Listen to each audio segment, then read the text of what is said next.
তো তারা একটু কমেন্ট করে জানিয়ে দাও তো সাউন্ড ক্লিয়ার আছে কিনা।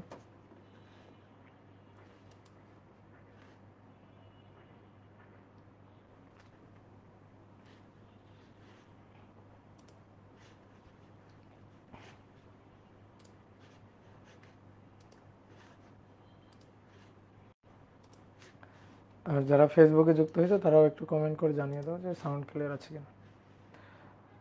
ওকে, ঠিক আছে। আজকে কিন্তু খুবই লোভ হয়েছে কথা বলবো, হ্যাঁ, এটা একটু কিন্তু তোমরা তোমাদের মতো করে নিবা।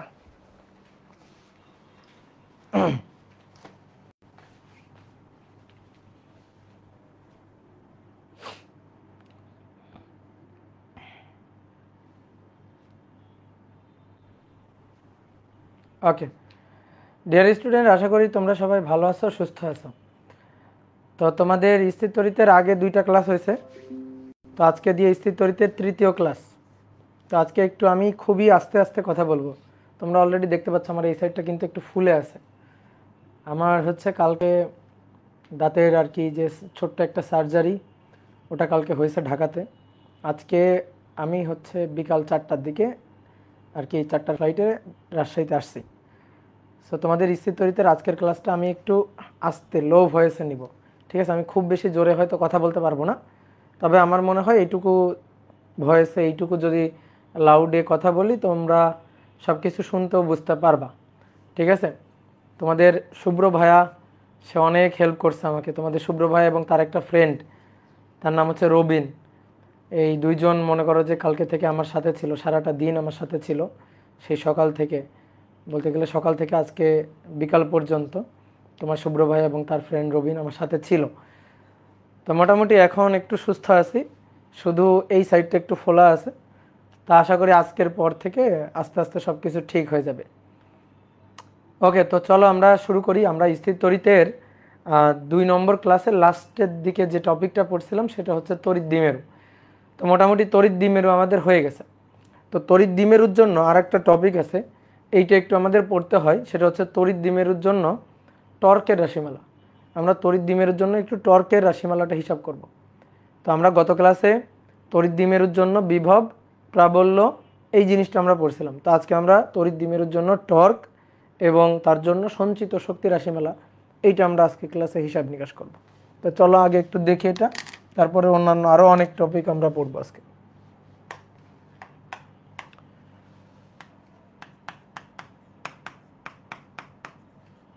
তড়িৎ দ্বিমেরুর জন্য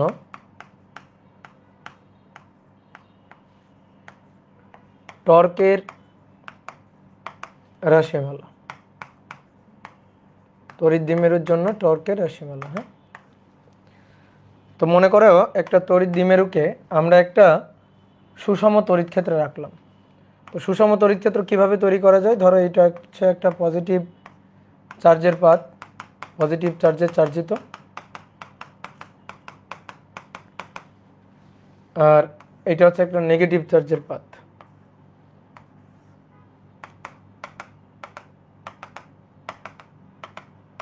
এটা নেগেটিভ চার্জে চার্জিত। এই দুইটা পাতকে পাশাপাশি রাখা হবে। পাশাপাশি রাখলে এটা একটা সুষম তড়িৎ ক্ষেত্রের মতো আচরণ করে। এর মাঝখানে যে তড়িৎ ক্ষেত্রটা তৈরি হয় সেটা হচ্ছে সুষম তড়িৎ ক্ষেত্র, অর্থাৎ এর মাঝখানে প্রত্যেকটা বিন্দুতে তড়িৎ ক্ষেত্র সমান, ঠিক আছে? তড়িৎ ক্ষেত্র সমান। এবার আসো আমরা একটা তড়িৎ দ্বিমেরুকে এই তড়িৎ ক্ষেত্রের মধ্যে রাখবো। রাখলে কি হবে? রাখলে তড়িৎ দ্বিমেরুটা ঘুরে যাবে, তড়িৎ দ্বিমেরুটা ঘুরে যাবে। এখানে তড়িৎ ক্ষেত্র ডিরেকশনটা কোন দিকে হবে? তড়িৎ ক্ষেত্রের ডিরেকশন হচ্ছে পজিটিভ চার্জের পাত থেকে নেগেটিভ চার্জের দিকে, নেগেটিভ চার্জের পাতের দিকে। কিভাবে? তুমি এখানে +1 কুলম্ব চার্জ রাখো, তাহলে এই পজিটিভ চার্জের পাতটা এই +1 কুলম্ব চার্জকে বিকর্ষণ করবে, এই নেগেটিভ চার্জের পাতটা সেইটা আকর্ষণ করবে। তাহলে এই পজিটিভ চার্জটা এই বরাবর দৌড় দিবে। তাহলে তড়িৎ ক্ষেত্রে তড়িৎ বল রেখার ডিরেকশনগুলো হবে পজিটিভ চার্জ যেদিক বরাবর দৌড় দিবে সেদিক বরাবর। তো পজিটিভ চার্জ কিন্তু এভাবে দৌড় দিবে, ঠিক আছে? পজিটিভ চার্জ এই বরাবর দৌড় দিবে। এইটা হচ্ছে তড়িৎ ক্ষেত্রের ডিরেকশন। তাহলে এটা তড়িৎ ক্ষেত্রের ডিরেকশন ই। এবার এখানে একটা তড়িৎ দ্বিমেরু রাখলাম।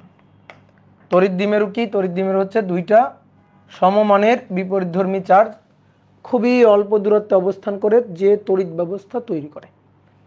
তো এইটা প্লাস কিউ চার্জ, এইটা মাইনাস কিউ চার্জ, এরা পরস্পর থেকে 2l দূরত্ব অবস্থান করে। তড়িৎ দ্বিমেরুর দূরত্বটাকে আমরা 2l দিয়ে লিখি, তাই না? তো 2l দূরত্ব অবস্থান করে যে তড়িৎ ব্যবস্থা তৈরি করে সেটা হচ্ছে তড়িৎ দ্বিমেরু। তড়িৎ দ্বিমেরুর জন্য একটা রাশি আছে, সেটা হচ্ছে তড়িৎ দ্বিমেরু ভ্রামক P = Q × 2l। আর যদি শুধু মানের কথা বলি তাহলে Q × 2l। এবং তড়িৎ দ্বিমেরু ভ্রামকের ডিরেকশন হবে নেগেটিভ চার্জ থেকে পজিটিভ চার্জের দিকে, নেগেটিভ চার্জ থেকে পজিটিভ চার্জের দিকে। এটা হচ্ছে তড়িৎ দ্বিমেরুর ভ্রামক P এর ডিরেকশন। তাহলে এটা P এর ডিরেকশন আর এটা E এর ডিরেকশন। E আর P এর মধ্যবর্তী কোণ হচ্ছে থিটা। এই যে এই কোণটা হচ্ছে E আর P এর মধ্যবর্তী কোণ। ভাইয়া সাউন্ড লেট করে আসে, আস্তে কথা কথা বলো, কি লিখছো বুঝিনি। সাউন্ড কি লেট করে যাচ্ছে? বলো তো, সাউন্ড কি লেট করে যাচ্ছে? না, ক্লিয়ার। আচ্ছা, সাউন্ড লেট করেও যদি যায়, সাউন্ড যাচ্ছে কিনা? সাউন্ড যাচ্ছে কিনা? যাচ্ছে তো, ওকে, তাহলেই হবে, ঠিক আছে, ওকে। দেখো আজকে হবে, সমস্যা হবে, আমি খুবই আস্তে আস্তে কথা বলতেছি, ঠিক আছে? আমি জোরে জোরে কথা আজকে বলতে পারবো না, এটুকু ভাবেই বলবো। আর আশা করি তুমি বুঝবা, এটুকু সাউন্ড তোমার ওই পর্যন্ত যাচ্ছে আশা করি, ঠিক আছে? তো এটা ই আর এটা পি, ই আর পি এর মধ্যবর্তী কোণ থিটা। এবার একটা জিনিস খেয়াল করো, দেখো এই যে প্লাস চার্জ, এই প্লাস চার্জের পাত এই প্লাস চার্জটাকে এদিকে ঠেলবে, মাইনাস চার্জের পাত এই প্লাস চার্জটাকে তার দিকে টানবে। আর এই মাইনাস চার্জের উপর বল দেখো, এই প্লাস চার্জ এই মাইনাস চার্জকে তার দিকে টানবে, আর এই মাইনাস চার্জকে ঠেলবে। তাহলে কত বলে ঠেলবে? ধরো এফ বল, এইটাকে কত বলে এদিকে ঠেলতেছে? ধরো এফ বল। দুইটা বল কি সেম? উত্তর হচ্ছে হ্যাঁ, কারণ এই তড়িৎ ক্ষেত্র এখানে মাঝখানে যে তড়িৎ ক্ষেত্র তার মান কত? ই, আর চার্জের মান কত? কিউ। তাহলে এফ ইকুয়াল টু কত হবে? এফ ইকুয়াল টু হবে ই ইন্টু কিউ। তো এইটা হচ্ছে বলের মান, তো এই বলের মান সেম।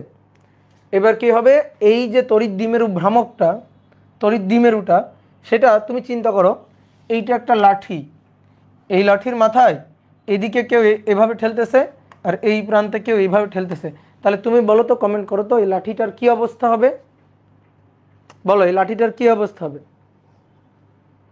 এই লাঠিটার কি অবস্থা হবে? লাঠিটা এভাবে ঘুরে যাবে না, এভাবে ঘুরে যাবে না, এইভাবে লাঠিটা কি হবে? ঘুরে যাবে। কি কথা বুঝছো? কথা বুঝছো? তাহলে ঘুরে গেলে কি হবে? টর্ক প্রযুক্ত হবে। তা আমরা সেই টর্কের মান হিসাব করতে চাই। আমরা নিউটনিয়ান বলবিদ্যা অধ্যায়ে আমি নিয়েছিলাম। সো আমার মনে আছে, আমি ওখানে একটা টপিক পড়াইছিলাম, সেটা হচ্ছে দ্বন্দ্ব।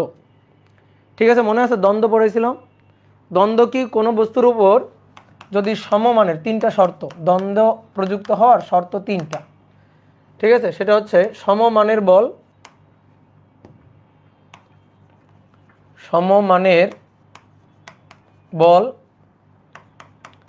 দুই পরস্পরের বিপরীতে, সমমানের বল পরস্পরের বিপরীতে, আর 3 নম্বর হচ্ছে পরস্পরের সমান্তরালে যদি ক্রিয়া করে, পরস্পরের সমান্তরালে যদি ক্রিয়া করে তাহলে যে লব্ধি টর্ক প্রযুক্ত হয়, যে লব্ধি টর্ক প্রযুক্ত হয়, সেই লব্ধি টর্ককে বলা হয় দ্বন্দ্ব। সেই লব্ধি টর্ক, এটাকে বলা হয় দ্বন্দ্ব। আর এর মানটা আমরা কিভাবে হিসাব করি? যে কোনো একটা বলের মান ও বল দ্বয়ের মধ্যকার লম্ব দূরত্ব বসিয়ে দিই। তাহলে এখানে দেখো, এই একটা বল আর এই একটা বল, তাহলে এটা এদিকে ঘুরাইতে চাই, এটা এদিকে ঘুরাইতে চাই, আমরা লব্ধির টর্কটা হিসাব করতে চাই। তো এর জন্য টর্ক আর এর জন্য টর্ক হিসাব করে আমরা যোগ করতে পারি, কিন্তু এত ঝামেলায় আমরা যাব না, আমরা আরও সহজে করব। তা আরও সহজে করার জন্য আমরা কি করব?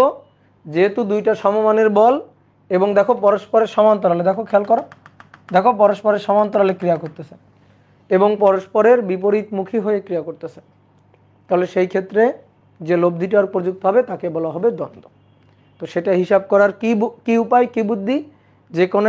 যে কোনো একটা বলের মান বসাবো, যেহেতু বলগুলা সেম, সো একটা বলের মান বসাইলে হবে, এবং তাদের মধ্যকার লম্ব দূরত্ব বসাবো। এই 2l কিন্তু লম্ব দূরত্ব না, লম্ব দূরত্ব হচ্ছে এটা, এই লম্ব দূরত্বকে ডি বললাম। যেহেতু ই এবং পি এর মধ্যবর্তী কোণ ছিল থিটা, তো এই কোণটা তো থিটা, একই কোণ, তাই তো? তাহলে এইটা একটা ত্রিভুজ হয়েছে না, এই ত্রিভুজের এটা ডি, এটা থিটা, এটা 2l। তাহলে সাইন থিটাতে আসো তো, d divided by 2l। So d equal to কি হবে, 2l সাইন থিটা। এখানে বসে, তাহলে এফ হচ্ছে ই কিউব আর ডি হচ্ছে 2l সাইন থিটা। এবার দেখো কিউ ইন্টু 2l আছে, কিউ ইন্টু 2l মানে পি, তাহলে পি ই সাইন থিটা, এইটা হচ্ছে টর্কের মান। আর এই সূত্রটাকে যদি আমরা ভেক্টর ফরম্যাটে লিখি তাহলে টর্ক ইকুয়াল হবে পি ক্রস ই। ঠিক আছে, পি ক্রস ই হবে, ই ক্রস পি কিন্তু হবে না। Torque equal to E cross P লিখলে কিন্তু ভুল হয়ে যাবে। ঠিক আছে, ই ক্রস পি দিলে কিন্তু ডিরেকশনটা পাওয়া যাবে না। তুমি দেখো তো এইখানে যে তড়িৎ দ্বিমেরুটা আছে সেটা এইভাবে ঘুরতেছে না, আমার চিত্র আঁকা অনুযায়ী সেটা এইভাবে ঘুরতেছে না, এইভাবে। তো এইভাবে যদি ঘোরানো হয়, এইভাবে যদি ঘোরানো হয়, চিন্তা করো, ধরো পানির বোতল, এটার মুখটাকে যদি আমি এইভাবে ঘুরাই, তাহলে এইভাবে ঘুরাইলে টাইট হলো, দেখো এভাবে ঘুরাইলে টাইট হলো, ভেতরের দিকে ঢুকলো। তাহলে এখানে টর্কের ডিরেকশনটা এভাবে ঘুরাইলে টাইট হবে ভেতরের দিকে। দেখো টর্কের ডিরেকশনটা দেখো। এবার দেখো তো ই ক্রস পি দিয়ে সেই ডিরেকশন পাওয়া যায় নাকি পি ক্রস ই দিয়ে পাওয়া যায়? ঠিক আছে, ই ক্রস পি দিয়ে পাওয়া যায় নাকি পি ক্রস ই দিয়ে পাওয়া যায়, বলো দেখি। দেখো এইটা হচ্ছে ই আর এটা হচ্ছে পি। ই ক্রস পি দেখো এইভাবে ঘুরতেছে, ই ক্রস পি ভুল, এই যে ডিরেকশন তার উল্টা হচ্ছে, ই ক্রস পি ভুল ডিরেকশন, কিন্তু পি ক্রস ই দেখো ঠিক ডিরেকশন। তাহলে সঠিক কোনটা? সঠিক হচ্ছে পি ক্রস ই, ভেক্টর ফরম্যাটে। কি ক্লিয়ার? আর টর্কের জন্য, এটা তো টর্কের মান নির্ণয় করলাম, এবার আসলে টর্কের জন্য আমরা সঞ্চিত শক্তি বের করতে চাই।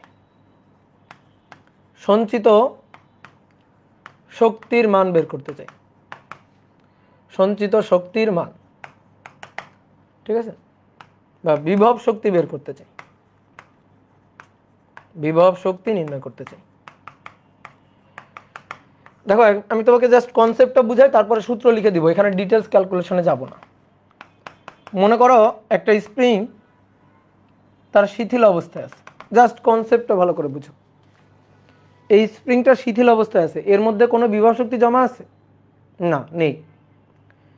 এখন যদি এই স্প্রিংটাকে আমি টেনে প্রসারিত করি, ধরো স্প্রিংটাকে আমি টেনে প্রসারিত করলাম, এতটুকু, এইটুকু টেনে প্রসারিত করলাম, তো এইটুকু যদি আমি টেনে প্রসারিত করি তাহলে স্প্রিংয়ে সঞ্চিত শক্তি ইপি কত হবে, হাফ কে এক্স স্কয়ার।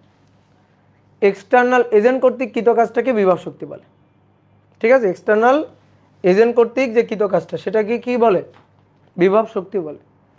তো এর স্প্রিং কনস্ট্যান্ট কে, দেখো আমি কিন্তু এদিকে টানছি এফ বল দিয়ে, স্প্রিং এদিকে বল দিছে, স্প্রিং বল দ্বারা কৃত কাজকে বিভব শক্তি বলে না, আমার দ্বারা যে বলটা সেই বল দ্বারা কৃত কাজকে বলা হয় বিভব শক্তি। তো সেই আমরা বিভব শক্তি ইন্টিগ্রেশন করে হিসাব করি, কারণ কি এখানে বলটা ওই যে F equal to K X সরণের উপর নির্ভর করে, ইন্টিগ্রেশন করে হিসাব করে আমরা কিন্তু এই যে বিভব শক্তি বের করি। তাহলে একটা জিনিস খেয়াল করো, শিথিল অবস্থা থেকে টেনে প্রসারিত করলে তার মধ্যে বিভব শক্তি জমা হয়। ভাই স্প্রিংয়ের ক্ষেত্র তাই, মানে সরি স্প্রিং বলতেছি, তড়িৎ দ্বিমেরুর ক্ষেত্র তাই। একটা তড়িৎ দ্বিমেরুকে তুমি যদি তড়িৎ ক্ষেত্রের মধ্যে এটা প্লাস চার্জের পাত আর এটা মাইনাস চার্জের পাত, এটা মাইনাস চার্জের পাত, এখন তুমি যদি এইখানে তড়িৎ ক্ষেত্রের মধ্যে একটা তড়িৎ দ্বিমেরুকে রেখে দাও, তাহলে তড়িৎ দ্বিমেরুটা ভালো করে শোনো, তড়িৎ দ্বিমেরুটা এইভাবে এসে থাকবে, হ্যাঁ এইভাবে এসে অবস্থান করবে, কারণ এই প্লাস চার্জ মাইনাস চার্জকে তার দিকে টানবে আর মাইনাস চার্জ প্লাস চার্জকে তার দিকে টানবে, টেনে এইভাবে নিয়ে অবস্থান করবে, এই যে ঘুরে যাবে, দেখো এইভাবে ঘুরে পজিটিভ চার্জটা এইদিকে চলে যাবে, নেগেটিভ চার্জটা এইদিকে এসে অবস্থান করবে একটা তড়িৎ দ্বিমেরুতে। ওকে, এখন আমি যদি এই অবস্থা, এটা তার শিথিল অবস্থা, স্প্রিংয়ের যেমন শিথিল অবস্থা ছিল, এই যে এটা শিথিল অবস্থা, আমি যদি এখন এই অবস্থা থেকে স্প্রিংটাকে ঘুরাই, সরি স্প্রিং বলতেছি, তড়িৎ দ্বিমেরুটাকে ঘুরায় আমি যদি এই পয়েন্টে নিয়ে রাখি, এই যে মাইনাস কিউ, এটা প্লাস কিউ। আমি যদি এই পয়েন্টে নিয়ে রাখি, এই যে তড়িৎ দ্বিমেরু ভ্রামক পি, যদি এভাবে ঘুরাই, থিটা কোণে যদি ঘোরানো হয়, তাহলে এর মধ্যে বিভব শক্তি জমা হবে। কে ঘোরাবে? আমি ঘোরাবো। তাহলে তড়িৎ ক্ষেত্র তাকে এদিকে ঘুরাইতে চায়, তড়িৎ ক্ষেত্র টাউ ই, আর আমি তাকে উল্টা দিকে ঘুরাইতে চাই, টাউ এক্সটার্নাল এজেন্ট। তা আমার অবশ্যই তড়িৎ ক্ষেত্র যে পরিমাণ টর্ক দিয়ে ঘোরাচ্ছে তার সমপরিমাণ টর্ক বিপরীত দিকে দিতে হবে। এই টর্ক দিতে গিয়ে আমি যে কাজটা করব, সেই কাজটা এই তড়িৎ দ্বিমেরুর মধ্যে বিভব শক্তি হিসাবে জমা থাকবে। ঠিক আছে? তড়িৎ দ্বিমেরুর মধ্যে বিভব শক্তি হিসাবে জমা থাকবে। ওকে, তা আমরা সেই বিভব শক্তিটা বের করতে চাই। কত কোণে ঘোরানো হয়েছে? থিটা কোণে ঘোরানো হয়েছে। তাহলে এক্সটার্নাল এজেন্ট কর্তৃক কৃত কাজ, এক্সটার্নাল এজেন্ট কর্তৃক কৃত কাজ WEXT integration of tau EXT D theta. বুঝছো কেন? কারণ কৃত কাজের সূত্র আমরা কি পড়ি? এফ ডিএস কস থিটা পড়ি না, বা এফ ডট ডিএস পড়ি না? তো এটা কার জন্য? সরণের জন্য, বল প্রয়োগে সরণ হলে। আর টর্ক প্রয়োগে যদি কৌণিক সরণ হয়, তাহলে এফ এর জায়গা দখল করবে টর্ক, ডিএস এর জায়গা দখল করবে ডি থিটা, তখন কৃত কাজ বের করা যাবে। তাহলে টাউ EXT, এইটা হচ্ছে এই যে একটু আগে হিসাব করলাম, PE সাইন থিটা মান, আর ডি থিটা। দেখো যেদিকে আমি ঘোরাচ্ছি সেদিকেই কিন্তু ঘুরতেছে, থিটাও কিন্তু একই দিকে। তাহলে থিটা এবং টাউ EXT তাদের মধ্যবর্তী কোণ 0 ডিগ্রি, সো এখানে কোনো মাইনাস আসবে না, মানে cos 0 ডিগ্রি আর কি। বুঝতে পারছো? cos 0 ডিগ্রি আর কি, এখানে cos 0 ডিগ্রি আর কি। এবার থিটা ইনিশিয়াল নর্মালি 0। এই যে যখন ই আর পি একই দিকে থাকবে, এই যে পি একই দিকে, দেন 0 থেকে থিটা কোণে ঘোরানো হয়েছে। তা আমি থিটা ইনিশিয়াল থিটা ফাইনাল দিয়েই লিখলাম।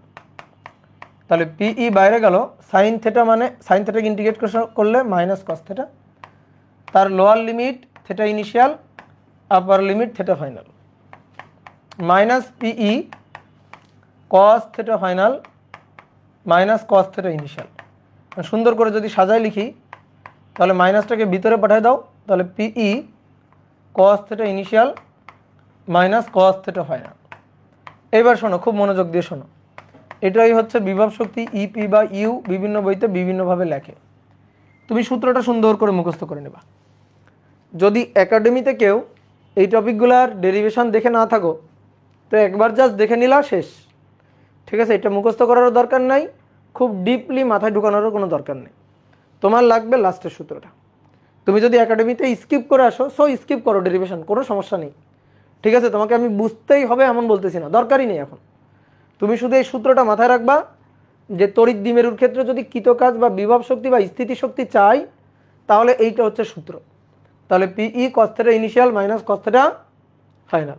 তাহলে থিটা ইনিশিয়াল হচ্ছে আদিতে কোণ কত, আর থিটা ফাইনাল হচ্ছে কত কোণে তুমি ঘুরাইছো। কি কথা বুঝছো? ক্লিয়ার? তাহলে কোণ দুইটা সুন্দর করে আমাদের যদি জানা থাকে, আমরা এখানে বসাই দিব, আর PE তো জানি। ঠিক আছে? তাহলে এইটা হচ্ছে কৃত কাজ বা বিভব শক্তির সূত্র। তো চলো দেখি একটা সৃজনশীল প্রশ্ন করি। দেখো এই দুইটা সূত্র, এই একটা সূত্র PE সাইন থিটা টর্কের সূত্র, আর টর্কের জন্য বিভব শক্তির সূত্র, এই দুটো কিন্তু মাথায় রাখবা। তো আমাদের নর্মালি এই টপিক থেকে কিন্তু সৃজনশীল প্রশ্ন এই পর্যন্ত আসে নাই। তা আসা একটা ছোট্ট সৃজনশীল প্রশ্ন করে রাখি, যাতে পরীক্ষা আসলে কোনো সমস্যা না হয়। ধরো আমি একটু আসতেছি।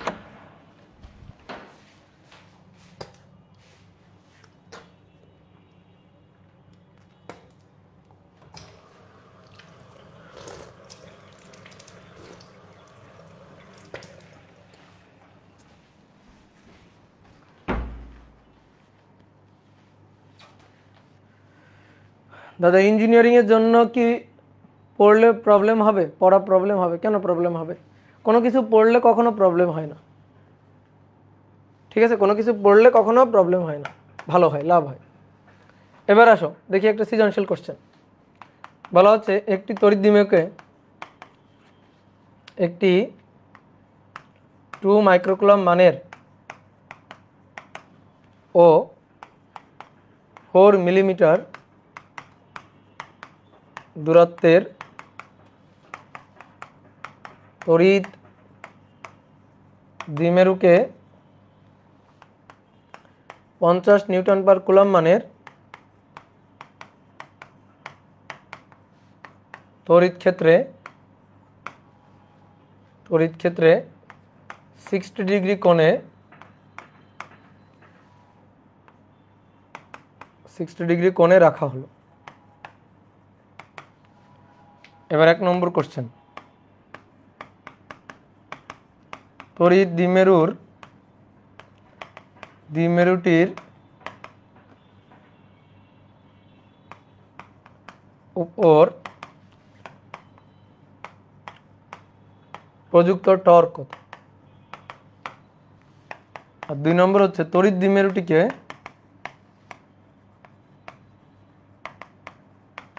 তার আদি অবস্থা হতে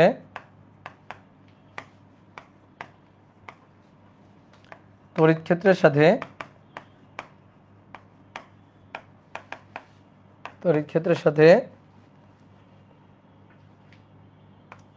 90 ডিগ্রি কোণে অবস্থান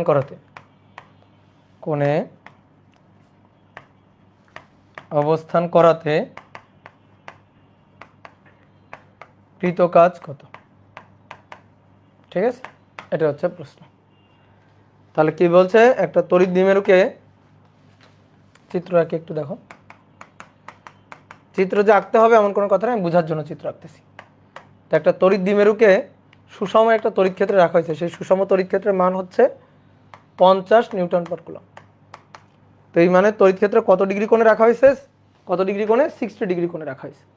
দেখো মুখে মুখে ম্যাথ করে ফেলি। পিই সাইন থিটা, টর্কের রাশিমালা চাইছে, টর্কের মান চাইছে। তো টর্কের মান কি, সূত্র কি? Torque equal to PE sine theta. P এর মান কিউ ইন্টু 12 গিভেন। এটা কিউ, তড়িৎ দ্বিমেরুর দূরত্ব 4 মিলিমিটার, দ্যাট ইজ 12। তাহলে P equal to Q into 12 জানি। ই এর মান 50 নিউটন পার কুলম জানি। কে রে ভাই? ই এর মান 50 নিউটন পার কুলম, সেটাও আমরা জানি। তাহলে থেটা লাগবে, থেটা তো গিভেন, বলা আছে যে তড়িৎ ক্ষেত্রের সাথে 60 ডিগ্রি কোণে রাখা হয়েছে। তাহলে এইটা হচ্ছে তড়িৎ দ্বিমেরু,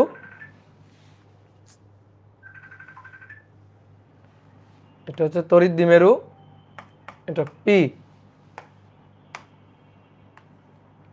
এটা হচ্ছে ই, এই কোণটা থেটা। তো এই থেটা হচ্ছে 60 ডিগ্রি। তাহলে 1 নম্বর কোশ্চেন হচ্ছে torque e sine theta, p equal to Q into 12 e sine theta. Q এর মান 2 into 10 to the power -6, just খালি সূত্র খাটানো। 12 এর মান দেখো, এত মিলিমিটার দূরত্ব, এটাই কিন্তু 12। আবার এর সাথে কিন্তু আবার 2 গুণ করো না ভুল করে, 4 ইন্টু 10 টু দি পাওয়ার -3। ই এর মান 50 আর সাইন থিটার মান 60 ডিগ্রি। তাহলে সাইন থিটার মান 60 degree. 2 exponential function -6 into 4 exponential function -3 গুণ 50 গুণ সাইন 60 ডিগ্রি। তাহলে এখান থেকে আসবে, যদি সাইন্টিফিক মেথডে নিয়ে নিই, 3.46 ইন্টু 10 টু দি পাওয়ার -7 এত newton metre, that is torque. হয়েছে না সবার? বলো, ঠিক আছে? Okay, good. এবার আসো 2 নম্বর। 2 নম্বর কি বলছে দেখো, এই কোণটা কত? 60 ডিগ্রি না? এবার বলছে তড়িৎ দ্বিমেরুটাকে তার আদি অবস্থা থেকে, অর্থাৎ 60 ডিগ্রি থেকে তড়িৎ ক্ষেত্রের সাথে 90 ডিগ্রি কোণে অবস্থান করাতে, তড়িৎ ক্ষেত্রের সাথে 90 ডিগ্রি কোণে অবস্থান করাবো। তো অবস্থান করাতে কৃত কাজ কত সেটা চাইছে। তাহলে থেটা 1 হচ্ছে 60 ডিগ্রি, সেইখান থেকে নিব হচ্ছে থেটা 2 90 ডিগ্রি। দিন শেষে সূত্র সব কিছু ঠিক আছে। যদি কখনো ধরো কনসেপ্ট কঠিন লাগতেছে, বুঝতেছি না, অ্যাটলিস্ট সূত্রটা মুখস্থ করে নিবা, সূত্রটা পড়ে নিবা। এটা ভালো ভালো জিনিস না, এই জিনিসটা মানে ধরো এক প্রকার দুর্নীতি, যে কোনো কিছু না বুঝে মুখস্থ করা। কিন্তু কথা হচ্ছে কি, এখন পরীক্ষায় মার্ক পাইতে গেলে এই সকল দুর্নীতি জায়েজ আছে। তো এই কারণে ভালো করে সূত্রটা মুখস্থ করে নিলাম, নিয়ে সূত্রের কোন জিনিসটা কী মিন করে, ম্যাথ কীভাবে করতে হয়, এইটা একটু জানা থাকলে তোমার কাছে কিন্তু সহজ লাগবে। ঠিক আছে, ডেরিভেশন পড়তে হবে, ডেরিভেশন এখন জানতেই হবে, এমন কিন্তু ধরা বাঁধা কোনো কথা নেই এই সময় এসে। বাট তুমি যদি ফার্স্ট ইয়ারের স্টুডেন্ট হইতে, তাহলে তোমরা বলতাম আগে ডেরিভেশন সুন্দর করে বোঝো, পড়ো, দেন তুমি ম্যাথ সলভ করবা। ঠিক আছে, আমার কথা বুঝছো? তাহলে আমরা কি জানি, তড়িৎ দ্বিমেরুটাকে যদি থিটা ইনিশিয়াল থেকে থিটা ফাইনাল অবস্থানে নিয়ে যাই, তাহলে তাতে তড়িৎ ক্ষেত্রের মধ্যে তড়িৎ দ্বিমেরুতে সঞ্চিত কত শক্তি পাওয়া যাবে, সঞ্চিত শক্তি বা বিভব শক্তি, সেইটা আমরা বের করতে চাই। ঠিক আছে, তাহলে সঞ্চিত শক্তি বা বিভব শক্তির সূত্র ইপি বা ইউ যেটাই বলো না কেন, কি সূত্র ছিল? PE cos θ initial minus cos θ final. এই যে PE cos θ initial minus cos θ final, cos θ initial minus cos θ final, মান বসে দাও। পি হচ্ছে কিউ ইন্টু 12, অর্থাৎ 2 ইন্টু 10⁻⁻6 আর 4 ইন্টু 10⁻⁻3, এর মান 50। এবার cos θ initial, θ initial 60 degree minus cos θ final, θ final হচ্ছে 90 ডিগ্রি। ওকে, 90 ডিগ্রি। তাহলে নাও এবার হিসাব করো, 2 এক্সপোনেনশিয়াল ফাংশন -6, 4 এক্সপোনেনশিয়াল ফাংশন -3 গুণ 50 cos 60 মাইনাস cos 90, cos 90 তো 0, cos 90 লিখতে হবে না, cos 90 0। তাহলে 2 ইন্টু 10⁻⁻7 জুল হয়েছে, দেখো। হ্যাঁ, তাহলে এই পরিমাণ শক্তি তড়িৎ দ্বিমেরুতে জমা হবে যদি এইটাকে ঘোরায় এই যে 90 ডিগ্রি এখানে নিয়ে যাই, এইখানে নিয়ে যাই। ঠিক আছে, এটা হচ্ছে 90 ডিগ্রি থিটা ফাইনাল। এই অবস্থায় নিয়ে গেলে এত জুল পরিমাণ শক্তি জমা হবে। ওকে, ক্লিয়ার? তাহলে এই একটা টপিক তড়িৎ দ্বিমেরুর জন্য বাকি ছিল। এবার আসো, আমরা এখন পড়ব খুবই ইম্পর্টেন্ট একটা জিনিস, সেটা হচ্ছে গাউসের সূত্র। গাউসের সূত্র অনেকের কাছে অনেক কঠিন, কিন্তু বিশ্বাস করো স্থির তড়িৎ অধ্যায়ে এর চেয়ে সহজ জিনিস নাই। গাউসের সূত্রের চেয়ে এর চেয়ে সহজ জিনিস নাই। আমরা তড়িৎ ফ্লাক্স কি জানছিলাম বলো? তড়িৎ ফ্লাক্স শিখছিলাম কিনা? যে কোনো একটা তলের মধ্য দিয়ে অবিলম্বভাবে অতিক্রমকারী তড়িৎ বলরেখার সংখ্যাকে তড়িৎ ফ্লাক্স বলে। ধরো এখানে একটা চার্জ আছে, আমি একটা সুষম তড়িৎ ক্ষেত্র দিয়েই দেখাই। এটা হচ্ছে পজিটিভ চার্জের একটা পাথ, আর এটা নেগেটিভ চার্জের একটা পাথ। মাঝখানে এরকম একটা ক্ষেত্র রাখা হয়েছে, একটা ক্ষেত্রফল, ছোট্ট একটা ক্ষেত্রফল মাঝখানে রাখা হয়েছে। এই তাহলে এখান থেকে এগুলো হচ্ছে তড়িৎ বল রেখা, এগুলো হচ্ছে তড়িৎ বল রেখা।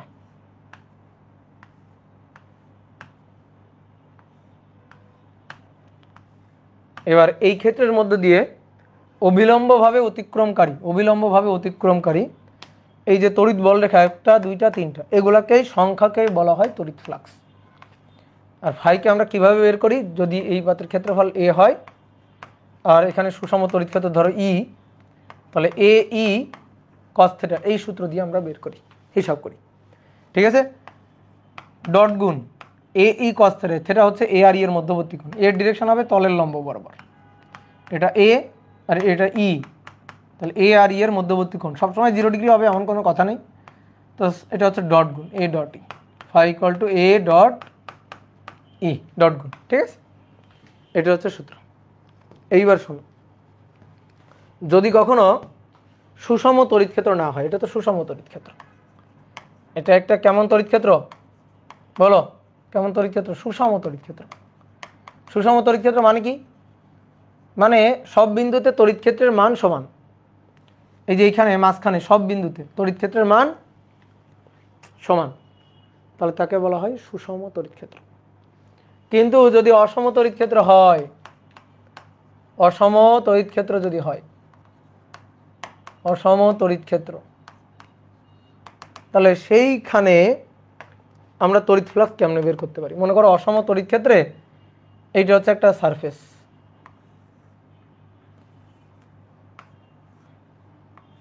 মনে করো অসম তড়িৎ ক্ষেত্রে এটা হচ্ছে একটা সারফেস।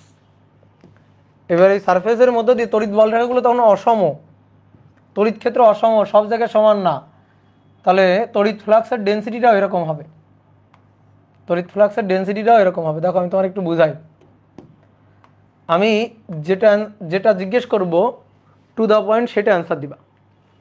বলো তো এইখানে এই জায়গাতে তড়িৎ বলরেখার ঘনত্ব বেশি নাকি এই জায়গাতে তড়িৎ বলরেখার ঘনত্ব বেশি? বলো, যারা ওইভাবে আছো তারা তাড়াতাড়ি কমেন্ট করো।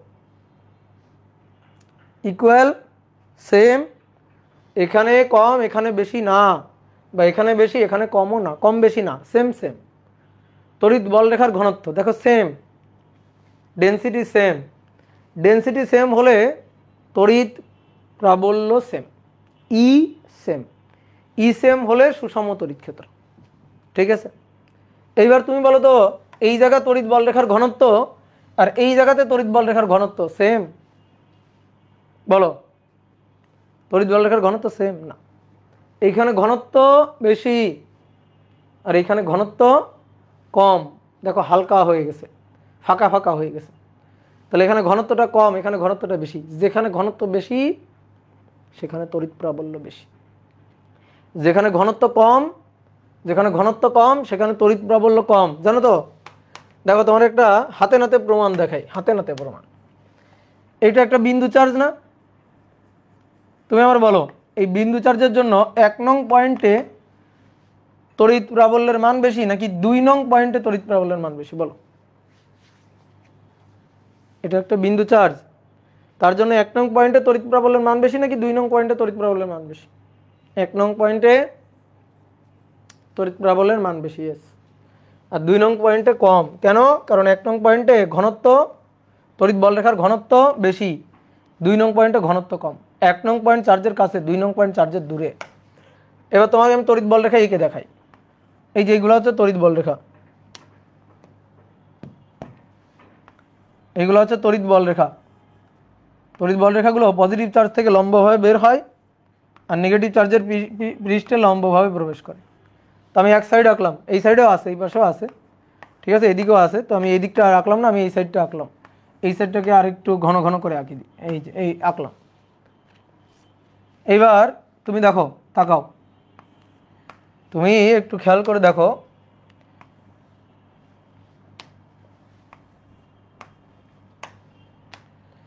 এটা হচ্ছে তুমি,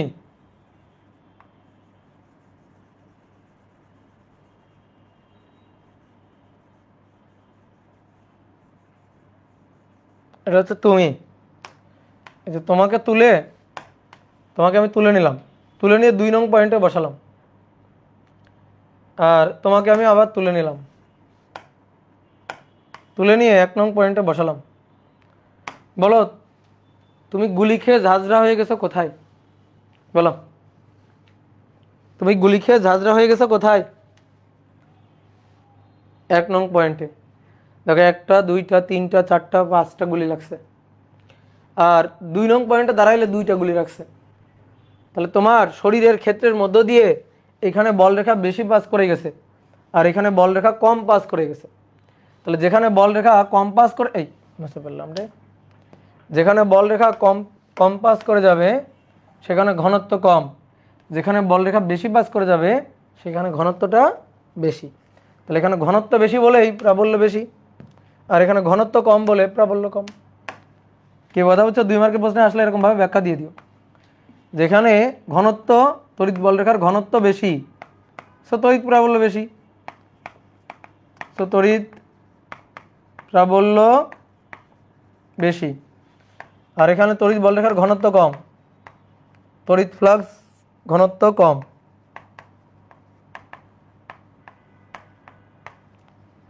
ফলে তড়িৎ প্রাবল্য কম, প্রাবল্য ও কম। বুঝতে পারছো?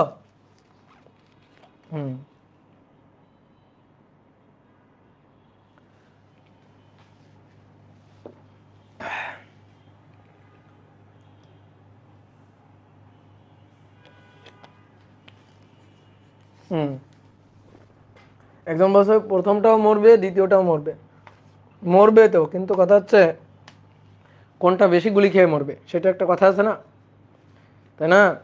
তুমি যখন এরা দেখবা তখন মনে হবে আহারে 2টা গুলি খাইছে, আর এখানে যখন দেখবা তখন বলবা আহাই রে 5টা গুলি খাইছে। একটু বলাতে তো মনে করো দুঃখ করাতে তো একটু জোর টোর আছে নাকি? বুঝলা? দাদা আপনার কি অপারেশন হয়েছে? হ্যাঁ, ছোট্ট একটা অপারেশন হয়েছে, একেবারে চোয়াল মোয়াল কেটে ফেলছে ডাক্তার। তো এখানে ঘনত্বটা বেশি, এখানে ঘনত্বটা কম, তাই তো? তাহলে তড়িৎ ক্ষেত্র সব জায়গায় সমান না, এই কারণে বলা হয়েছে অসম তড়িৎ ক্ষেত্র। এবার অসম তড়িৎ ক্ষেত্রের মধ্য দিয়ে যদি ফ্লাক্স বের করতে চাই তাহলে কেমনে বের করব? আমরা এই ক্ষেত্রফলের মধ্য দিয়ে ছোট্ট একটা ক্ষেত্রফল বিবেচনা করে নেব। ধরো ছোট্ট একটা ক্ষেত্রফল, খুবই ছোট্ট একটা ক্ষেত্রফল, সেই ছোট্ট ক্ষেত্রফল ডিএ, এই যে ডিএ ডিরেকশন। এবার ওই ক্ষেত্রফলের মধ্য দিয়ে অতিক্রান্ত ক্ষুদ্র ফ্লাক্স, খুবই ক্ষুদ্র পরিমাণ ফ্লাক্স ডি ফাই হিসাব করব। ডি ফাই কেমনে? ই ডিএ কস থিটা। তো কেন এটা করব? কারণ আমরা যখন ক্ষুদ্র একটা পোর্শন নিয়ে ওর মধ্য দিয়ে ফ্লাক্স হিসাব করব, তখন এই ক্ষুদ্র এই পোর্শনটুকুতে আমরা তড়িৎ প্রাবল্যকে মোটামুটি কনস্ট্যান্ট ধরতে পারবো, তাই না? খুবই ক্ষুদ্র ক্ষেত্রফল, টেন্স টু জিরো ক্ষেত্রফল। তাহলে ওই ক্ষেত্রফলটুকুকে আমরা খুবই ক্ষুদ্র ক্ষেত্রফলের ওই জায়গাটুকুকে সুষম তড়িৎ ক্ষেত্র ধরে নিতে পারবো। তাহলে সুষম তড়িৎ ক্ষেত্র ধরে নিয়ে ওইটুকু ক্ষেত্রফলের জন্য ফ্লাক্সটা বের করব। কিন্তু আমার তো লাগবে টোটাল ফ্লাক্স ফাই, তাহলে ইন্টিগ্রেশন অফ ডি ফাই। তাহলে অর্থাৎ ফাই হচ্ছে integration of e d a cos theta. তাহলে অর্থাৎ phi equal to integration of e dot d a. এই হচ্ছে সূত্র, মানে ইন্টিগ্রেশন করতে হবে, সহজ কথা। দেখো, যাদের এই জিনিস বুঝতে কষ্ট হয়েছে তারা এটা মনে রাখবা। কাজ কি? ধ্রুব বল দ্বারা কাজ হইলে এফ এস কস থিটা অথবা এফ ডট এস, সেম জিনিস। যদি পরিবর্তনশীল বল দ্বারা কাজ হয় তখন আমরা কি করি? W equal to integration of F DS cos theta, ভাই সেম জিনিস। তাহলে integration of F dot DS, দেখো মিলে যায়। কি কথা বুঝছো? এরকম আর কি। ধ্রুব তড়িৎ ক্ষেত্র দ্বারা হিসাব করলে তখন এই সূত্র ই ডট এ বা ই এ কস থিটা। আর যদি পরিবর্তনশীল তড়িৎ ক্ষেত্রের জন্য ফ্লাক্স হিসাব করতে চাই তখন ইন্টিগ্রেশন করতে হবে, এই ছাড়া আর কিছু। ওকে, আচ্ছা এইবার আসো, আমরা তো পড়তে চাইছিলাম গাউসের সূত্র। এবার তোমার আমি একটা কাজ দিতেছি, গাউসের সূত্র আমরা পড়বো না, বাদ। গাউসের সূত্র কঠিন, পড়বো না, বাদ। তা আমরা কি পড়বো? একটা বিন্দু চার্জ থেকে নির্গত তড়িৎ বলরেখার সংখ্যা বের করব। তড়িৎ বলরেখার সংখ্যা আমরা নির্ণয় করব। একটা বিন্দু চার্জ থেকে নির্গত তড়িৎ বলরেখার সংখ্যা বের করব। এদিকে আসো, সবাই বোর্ডে থাকো। দেখো, এইটা একটা বিন্দু চার্জ, এই বিন্দু চার্জ কিউ, সে কিউ পরিমাণ চার্জ। এই চার্জ থেকে আমি আঁকতেছি এখানে তড়িৎ বলরেখা, আমি এখানে আঁকবো 1টা 2টা 3টা 4টা 5টা 6টা 7টা 8টা। আমার আঁকা অনুযায়ী আমি আঁকছি, সেইটা অনুযায়ী এই বিন্দু চার্জ থেকে নির্গত তড়িৎ বলরেখার কয়টার সংখ্যা বলো, পরিমাণ কয়টা? কমেন্ট করো। কয়টা তড়িৎ বলরেখার সংখ্যা কয়টা? 8টা, আঁকা অনুযায়ী। আমরা তড়িৎ বলরেখা হিসাব করতে চাই, আমি তো আঁকছি 8টা, এখানে আসলে কতগুলো আছে সে তো আমি জানি না, অসংখ্য তড়িৎ বলরেখা থাকতে পারে, আমি আঁকছি 8টা। এখন আমরা তড়িৎ বলরেখার সংখ্যাটা বের করব, ফ্লাক্সটা বের করব। এখন কথা হচ্ছে তড়িৎ বলরেখা আর ফ্লাক্স তো একই জিনিস না। আমরা তড়িৎ বলরেখা হিসাব করতে পারি? বলো তো, তোমাকে আমি তড়িৎ বলরেখা হিসাব করা শিখাইছি? বলো, তড়িৎ বলরেখা হিসাব করা কি শিখাইছি? এরকম একটা সূত্র তোমার দেখাও তো, যে ভাই এই যে তড়িৎ বলরেখা একটা সূত্র আপনি লিখে দিচ্ছেন। না, আমি তোমাকে যে সূত্রটা লিখে দিছি সেটা হচ্ছে তড়িৎ ফ্লাক্সের সূত্র। কিসের সূত্র? তড়িৎ ফ্লাক্স, হাই। তো তড়িৎ বলরেখা আর তড়িৎ ফ্লাক্সের মধ্যে পার্থক্য আছে কিন্তু পার্থক্য কি? পার্থক্য হচ্ছে তড়িৎ ফ্লাক্সকে কোনো তলের মধ্য দিয়ে কাট করে যাইতে হয়। অর্থাৎ এটা তড়িৎ বলরেখা আছে, এবার এটা যদি একটা তলের মধ্য দিয়ে কাট করে যায় তাহলে তারা আমি তড়িৎ ফ্লাক্স বলতে পারবো।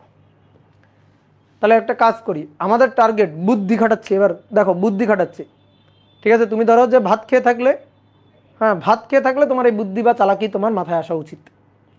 দেখো কি এখানে যে কটা আছে সে কটা তড়িৎ বল রেখা, কারণ আমাদের তড়িৎ বল রেখা হিসাব করতে হবে, কিন্তু আমরা তো তড়িৎ বল রেখা হিসাব করার কোনো সূত্র জানি না। তাহলে আমরা একটা কাজ করতে পারি, আমরা তো ফ্লাক্স হিসাব করতে পারি, তাই না? ফ্লাক্স হিসাব করতে পারি। তাহলে আমরা ফ্লাক্স হিসাব করতে পারি। তোমরা একটু ভাবো ভাবো।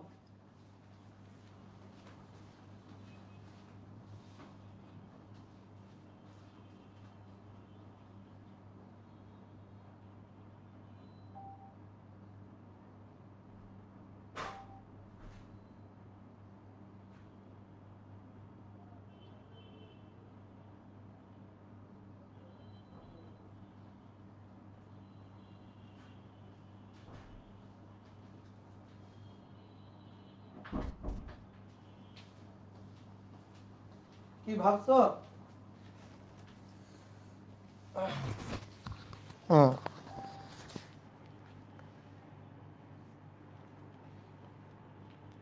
বলো ভাবছো? আমরা জানি তড়িৎ ফ্লাক্স হিসাব করার সূত্র, এখানে দেখতে পাচ্ছি তড়িৎ বল রেখা। তো এবার একটা কাজ করি, যেহেতু আমরা ফ্লাক্স বের করার সূত্র জানি, তাহলে আমাদের তড়িৎ বল রেখা যেহেতু বের করতে হবে, তো আমরা এই তড়িৎ বল রেখাগুলোকে আগে ফ্লাক্স বানাই ফেলি। কেমনে? একটা তল দিয়ে এই এই এই তল দিয়ে একে ঘিরে ফেলি। ঘিরে ফেললে কি হবে, তখন এই যে বল রেখাগুলো আছে এই বল রেখাগুলোকে ওই তলের মধ্য দিয়ে কাট করে বের হইতে হবে। বুঝতে পারছো? একটা তল দিয়ে যদি ঘিরে ফেলি তাহলে এই বল রেখাকে এই তলের মধ্য দিয়ে কাট করে বের হইতে হবে। এবার দেখো এই তল দিয়ে আমি যদি বলি নাও এই তল দিয়ে, এই যে একটা গোলক তল দিয়ে ঘিরে ফেলছি, এই তল দিয়ে নির্গত ফ্লাক্স বের করো। তাহলে তুমি একটু গুণে বলো, সূত্র হিসাব পরে করিও, গুণে বলো তো। এই গোলকের তল ফুঁড়ে ফুঁড়ে বের হও ফ্লাক্স কয়টা? বলো ফ্লাক্স কয়টা? 8টা। আর এই চার্জ থেকে যদি এই গোলক নাও থাকে তাহলে নির্গত তড়িৎ বলরেখার সংখ্যা কয়টা? 8টা, তাই তো?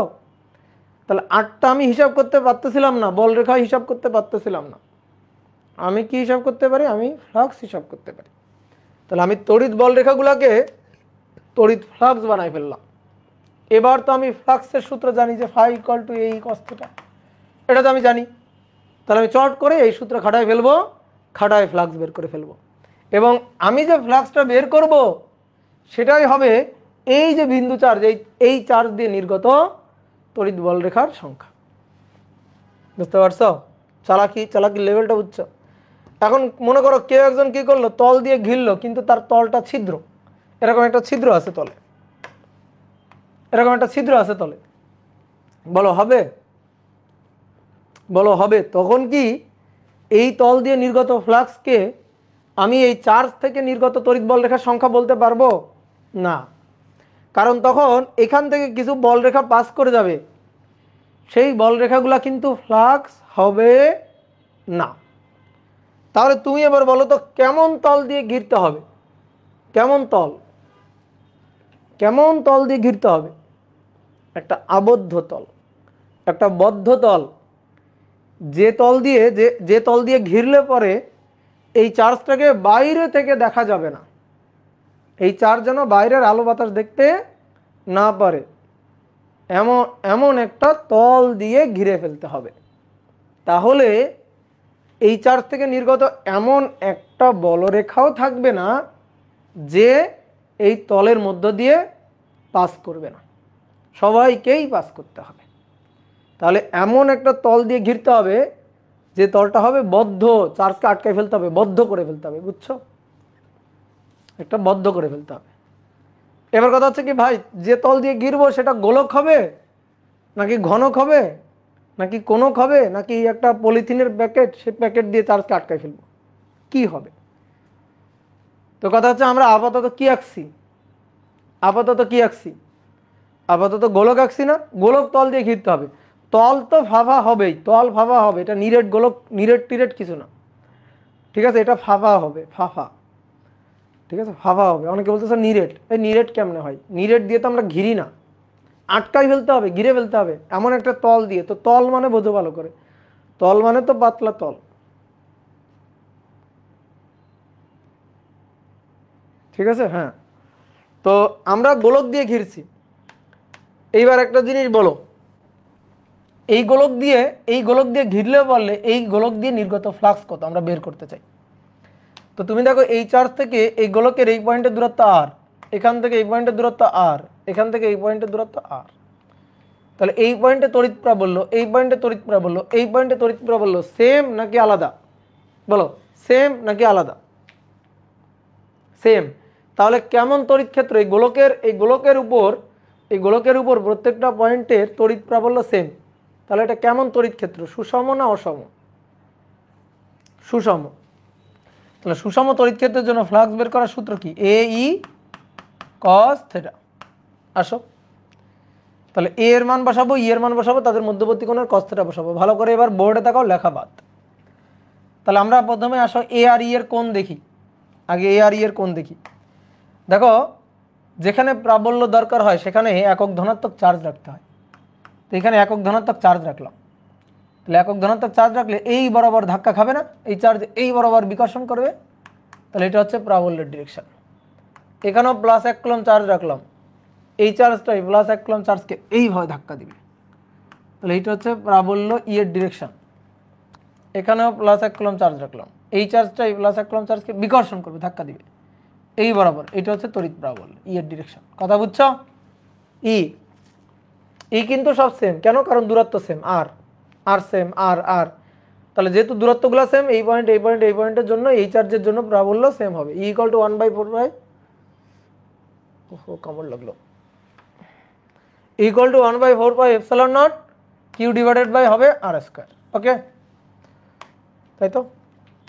তাহলে আসো এখানে মান বসাবো, equal to 1/4 pi epsilon naught q divided by r square. এর মান এই যে গোলক সারফেস পুরোটার ক্ষেত্রফল। গোলকের ক্ষেত্রফল বলো, এর মান বলো, তোমরা বলো। গোলকের ক্ষেত্রফল বলো। গোলকের এই যে তল, এই তলের ক্ষেত্রফল, তলের ব্যাসার্ধ আর, গোলকের ক্ষেত্রফল 4 পাই আর স্কয়ার। এখন বলে পাই আর স্কয়ার, ওর ধরে মার দাও তো, ও বৃত্ত আর গোলক চিনে না। এইবার আসো আমরা কোণ চাই, কোণ। তো তুমি দেখো তো এখানে যদি এরকম একটা ছোট্ট সারফেস চিন্তা করি, তো এই সারফেসের সাথে তড়িৎ প্রাবল্য, সারফেসের ডিরেকশন কোন দিকে হয়? তলের ডিরেকশন কোন দিকে হয়? তলের লম্ব বরাবর, তলের লম্ব বরাবর। তাহলে এই যে তল, এই তলের ডিরেকশন কোন দিকে হবে? তলের লম্ব বরাবর, উপরের দিকে তলের ডিরেকশন, তলের ডিরেকশন হবে তলের লম্ব বরাবর। এই যে তলের লম্ব বরাবর এর ডিরেকশন, এখানেও তাই, দেখো সেম, প্রত্যেকটা জায়গায় সেম। এই যে তলের ডিরেকশন এ লম্ব বরাবর। তাহলে এ আর ই এর মধ্যবর্তী কোণ 0 ডিগ্রি, এ আর ই এর মধ্যবর্তী কোণ 0 ডিগ্রি। কি ক্লিয়ার? তাহলে মধ্যবর্তী কোণ 0 ডিগ্রি হলে cos 0, cos 0 ডিগ্রি। 4 পাই কাটা, আর স্কয়ার কাটা, আর cos 0 1, তাহলে q divided by epsilon naught. তাহলে এইটা হচ্ছে ফ্লাক্স বের করার সূত্র। তাহলে এই চার্জ থেকে নির্গত তড়িৎ বল রেখা বা ফ্লাক্সের সংখ্যা এটাই হবে। কি কথা বুঝছো? তাহলে চার্জের যে মান, সেই মানকে এপসাইলন নট দিয়ে ভাগ দিবা। এইবার তুমি বলো দেখি তোমার কেমন বুদ্ধি।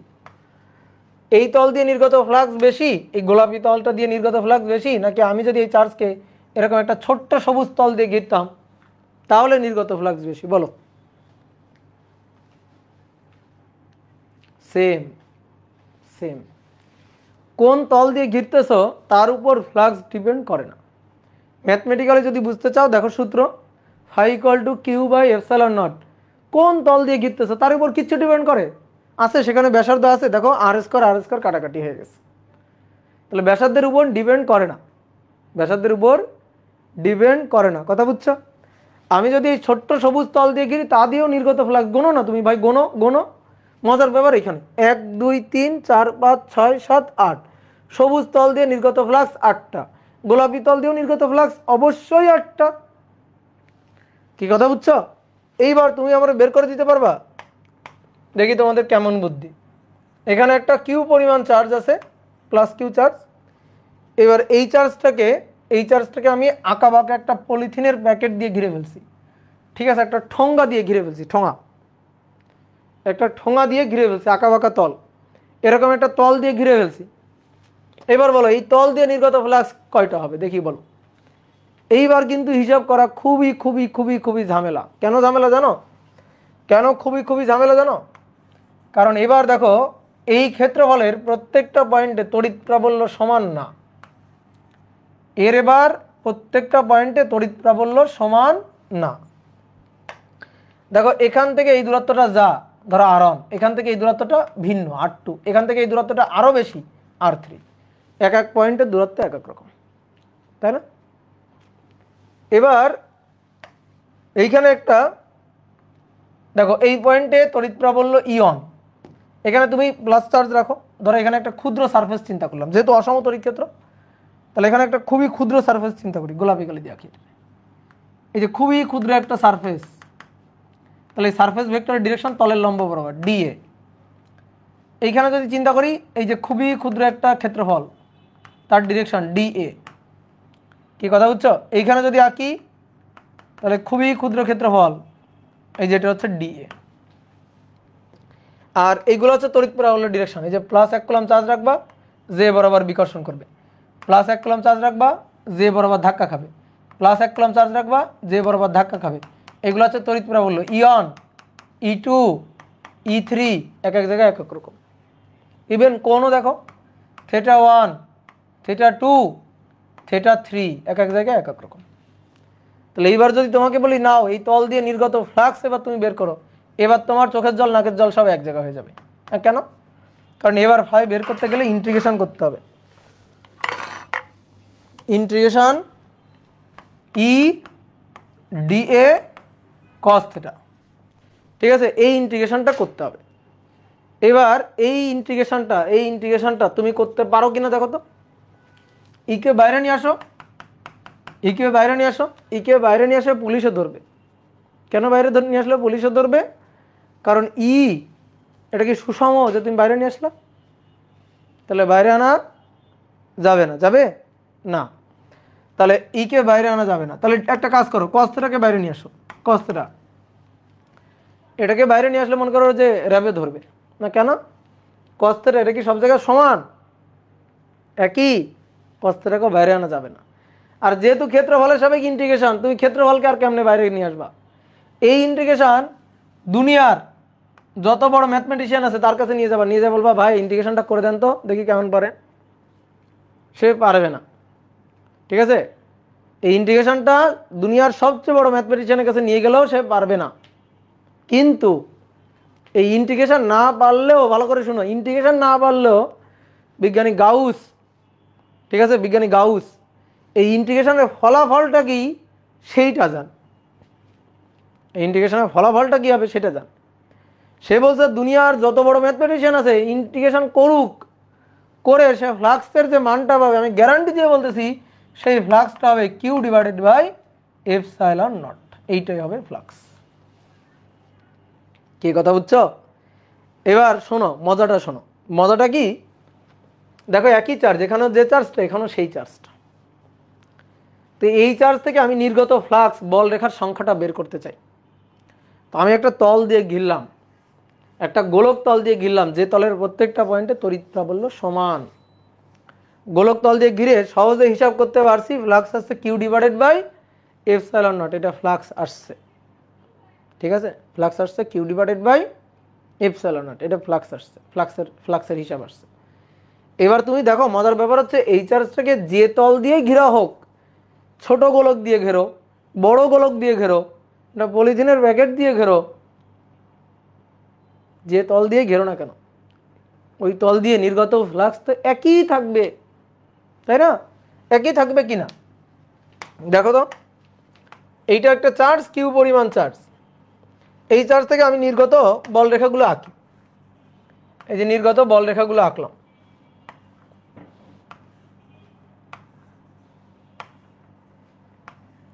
গাউসের সূত্র বুঝলে একটা অন্যরকম আত্মিক শান্তি পাওয়া যাবে, দেখো সেটা পাও কিনা।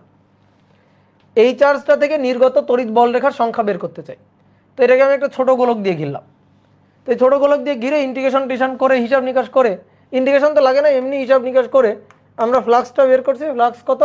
Q divided by epsilon naught. এই কিউ ডিভাইডেড বাই এপসাইলন নটের মান হচ্ছে এই চিত্র অনুযায়ী 8, এই চিত্র অনুযায়ী 8। তাহলে 1 2 3 4 5 6 7 8, 8টা। এখন আমি যদি এটাকে একটা বড় তল দিয়েও ঘিরি, এই বড় তল দিয়ে নির্গত ফ্লাক্স কয়টা? এই বড় তল দিয়েও নির্গত ফ্লাক্স কয়টা? 8টাই, সেমই। এখন মনে করো আমার কাছে কোনো সুষম গোলক নাই, কোনো সুষম গোলক টোলক নাই, ঠিক আছে, গরিব মানুষ আমি, আমার কাছে গোলক নাই, আমার কাছে আছে ঠোঙা, পলিথিনের প্যাকেট আছে। তা আমি ওরকম পলিথিনের প্যাকেট বা বস্তা দিয়ে ঘিরে নিলাম, বস্তা দিয়ে এভাবে ঘিরে নিলাম, ঠিক আছে, এভাবে ঘিরে নিলাম, এই বস্তা দিয়ে ঘিরে নিলাম। বলো এই বস্তার তল দিয়ে নির্গত ফ্লাক্স কয়টা? 8টাই, সেম। কি কথা বুঝছো? এটাই হচ্ছে মজা। আমি যদি এই চার্জটাকে একটা ঘনকের মধ্যেও ঢুকাই, ধরো একটা ঘনকের মধ্যে ঢুকাই, তাহলে ঘনকের সবগুলো তল দিয়ে নির্গত ফ্লাক্স কয়টা? ওই 8টাই। তাহলে যে কোনো তল শুধু বদ্ধ হইলেই হবে, বদ্ধ তল দিয়ে নির্গত ফ্লাক্স বদ্ধ হইতে হবে, বদ্ধ না হলে কিন্তু হবে না। এই বদ্ধ তল দিয়ে নির্গত ফ্লাক্স হচ্ছে এইটা, এটাই গাউসের সূত্র, এটাই গাউসের সূত্র। তাহলে গাউসের সূত্র আমরা পড়ে ফেলছি অলরেডি। গাউসের সূত্র, গাউস বলতেছে, একটু বাংলা লিখে দিই। গাউস বলতেছে কোনো চার্জকে আবদ্ধ করে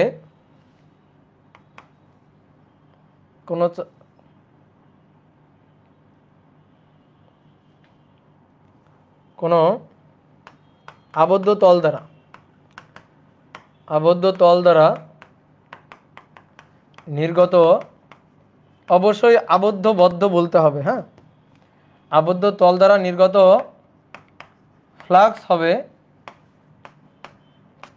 ওই তল দ্বারা আবদ্ধ চার্জের মানের 1/ε0 গুণ।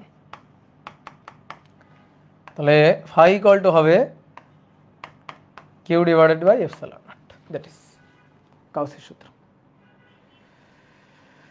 ক্লিয়ার? ঠিক আছে, বোঝা গেছে?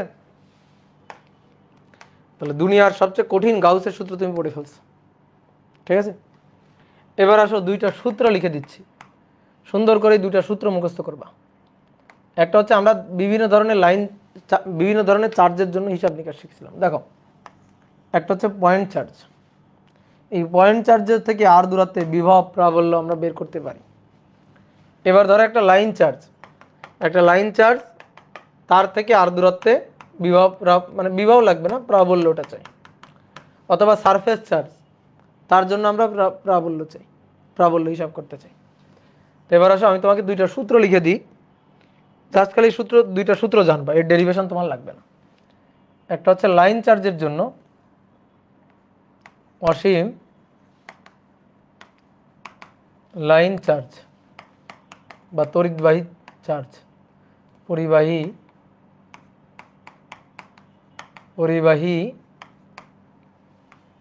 রেখা চার্জের জন্য প্রাবল্য, হ্যাঁ, এটা হচ্ছে একটা তড়িৎবাহী রেখা চার্জ।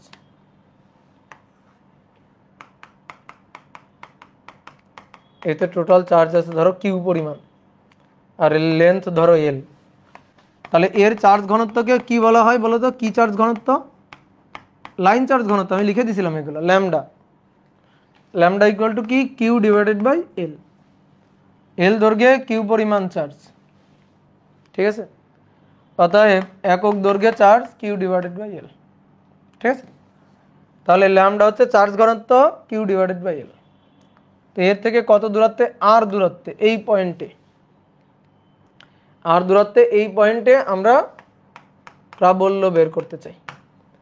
প্রাবল্য হচ্ছে +1 কুলম্ব চার্জের উপর বল। এখানে যদি +1 কুলম্ব চার্জ রাখো, চিন্তা করে দেখো তো, এরা প্লাস চার্জ, তো এই প্লাস চার্জকে ধরে তো এইদিকে ধাক্কা দিবে। তো এটা হচ্ছে প্রাবল্যের ডিরেকশন। হ্যাঁ, এটা হচ্ছে প্রাবল্যের ডিরেকশন। তো এই প্রাবল্যের মানটা কত হবে? প্রাবল্যের মান হবে lambda divided by 2 pi epsilon naught R. ঠিক আছে, এই দূরত্বটা লম্ব দূরত্বটা আর। কোনো বইতে এটাকে এ দিয়ে লেখা আছে, তো যদি কোনো বইতে এটাকে এ দিয়ে লেখে তাহলে তোমরা সেই ক্ষেত্রে লিখবা lambda divided by 2 pi epsilon naught a, কোনো সমস্যা নেই। এই কথা কি ক্লিয়ার? যদি বলো ভাই এই সূত্রটা কীভাবে হিসাব করে আসছে, তাহলে তো আমাকে এখন আমার ডেরিভেশন দেখাইতে হবে। আমার মনে হয় না এটা ডেরিভেশনটা দরকার আছে এখন। ঠিক আছে, এই ডেরিভেশনটা এখন দরকার আছে, কারণ এখান থেকে প্রশ্ন আসে খুবই কম আসে, এই সূত্র রিলেটেড প্রশ্ন খুবই কম আসে। এই কারণে আপাতত সূত্রটা জানলেই হবে। হ্যাঁ, এবার আসো আর একটা, এটা হচ্ছে ক্ষেত্র চার্জ মানে সারফেস চার্জ আর কি। ঠিক আছে, সারফেস চার্জের জন্য প্রাবল্য, সারফেস চার্জের জন্য প্রাবল্য। হ্যাঁ,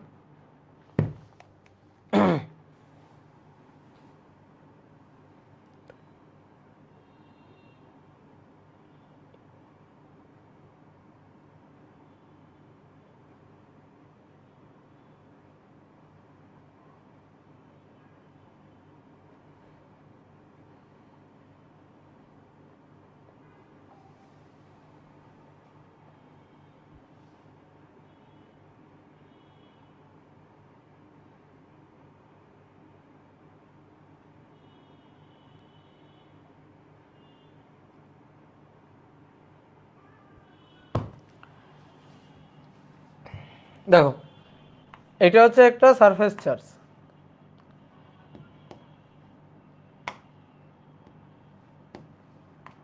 এটা হচ্ছে একটা সারফেস চার্জ, এর পৃষ্ঠে চার্জ আছে। এবার এইটার জন্য আমরা প্রাবল্য চাই। তো এটার জন্য ধরো এখান থেকে সার্টেন একটা দূরত্বে, এই দূরত্বে প্রাবল্যটা হবে sigma divided by 2 epsilon naught. ঠিক আছে, sigma divided by 2 epsilon naught. এই যে এটা তো সারফেস চার্জ, এর চার্জ ঘনত্বকে বলা হয় সারফেস চার্জ ঘনত্ব। আর তোমরা অলরেডি জানো সারফেস চার্জ ঘনত্বকে কিন্তু সিগমা দিয়ে লিখি। কি পরিমাণ চার্জ আছে? কিউ পরিমাণ চার্জ, আর এর ক্ষেত্রফল কত? এ। তাহলে কিউ ডিভাইডেড বাই এ। একটা মজার জিনিস দেখো, সারফেস চার্জের জন্য তড়িৎ প্রাবল্য দূরত্বের উপর নির্ভর করে না। এই পয়েন্টেও প্রাবল্য যা হবে, এই পয়েন্টেও প্রাবল্য তাই হবে। ঠিক আছে, কারণ কি? কারণ হচ্ছে এটা অসীম একটা সারফেস, বিশাল অসীম একটা সারফেস। এই কারণে এর থেকে এই পয়েন্টে প্রাবল্য যা হবে, এখান থেকে এই পয়েন্টেও প্রাবল্য সেম হবে। এই কারণে দূরত্বের উপর নির্ভর করে না। তাহলে এটা হচ্ছে সারফেস চার্জের জন্য তড়িৎ প্রাবল্যের সূত্র। ডিরেকশন কোন দিকে হবে? রাখো এখানে প্লাস 1 কুলম্ব চার্জ রাখো। এটা প্লাস চার্জকে কি করে? বিকর্ষণ। প্লাস চার্জকে কি করে? বিকর্ষণ করে। বিকর্ষণের তড়িৎ প্রাবল্য এই। তাহলে এই দুইটা সূত্র মুখস্থ করো। দুইটা সূত্র মুখস্থ করার জন্য 5 সেকেন্ড করে সময় দিলাম। না, ওই দুইটা সূত্র মুখস্থ করো। 5 সেকেন্ড করে সময় মুখস্থ করো দুইটা সূত্র। কি চার্জ? Line charge. কি charge? Surface charge. Surface charge থেকে প্রাবল্য কত দূরে এর উপর ডিপেন্ড করে না, আর এর জন্য দূরত্বের উপর ডিপেন্ড করে। সূত্র কি? Lambda divided by 2 pi epsilon naught a বা আর। আর ওইটার জন্য সূত্র কি? Sigma divided by 2 epsilon naught. বুঝছো? তাহলে এবার আসো, এবার আমরা কয়েকটা কোশ্চেন সলভ করব।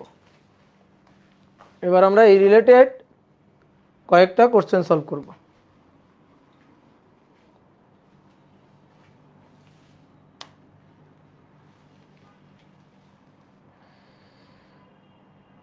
তো বোর্ড কোশ্চেন দিয়ে শুরু করি, কি হয় দেখি।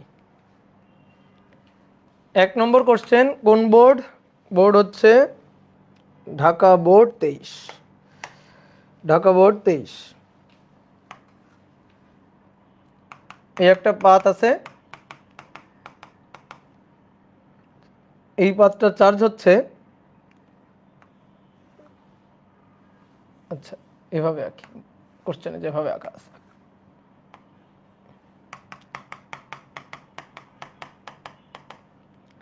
এটা চার্জ হচ্ছে +10 কুলম্ব।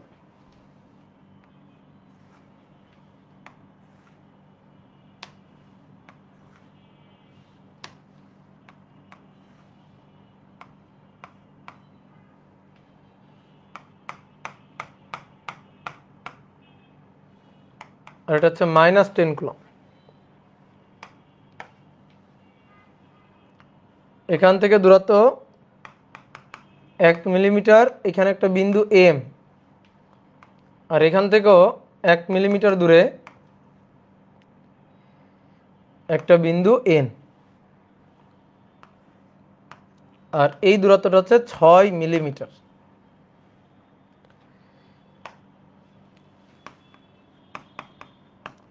প্রতিটি পাতের ক্ষেত্রফল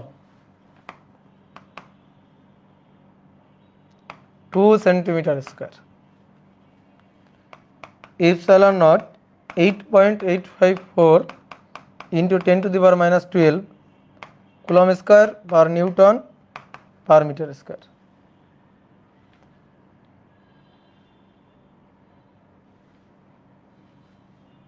ও, ধারকের কোশ্চেন দিয়ে দিছে, ধারক তো এখনো পড়াইনি।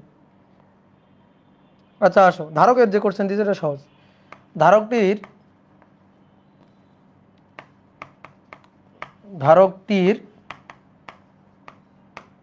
ধারকত্ব নির্ণয় করো।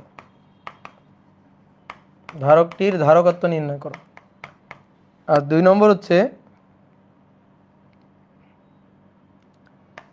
এম থেকে এন বিন্দুতে +2 কুলম্ব চার্জ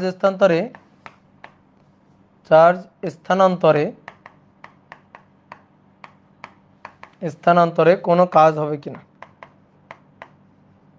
কোনো কাজ হবে কিনা। ওকে, এইটা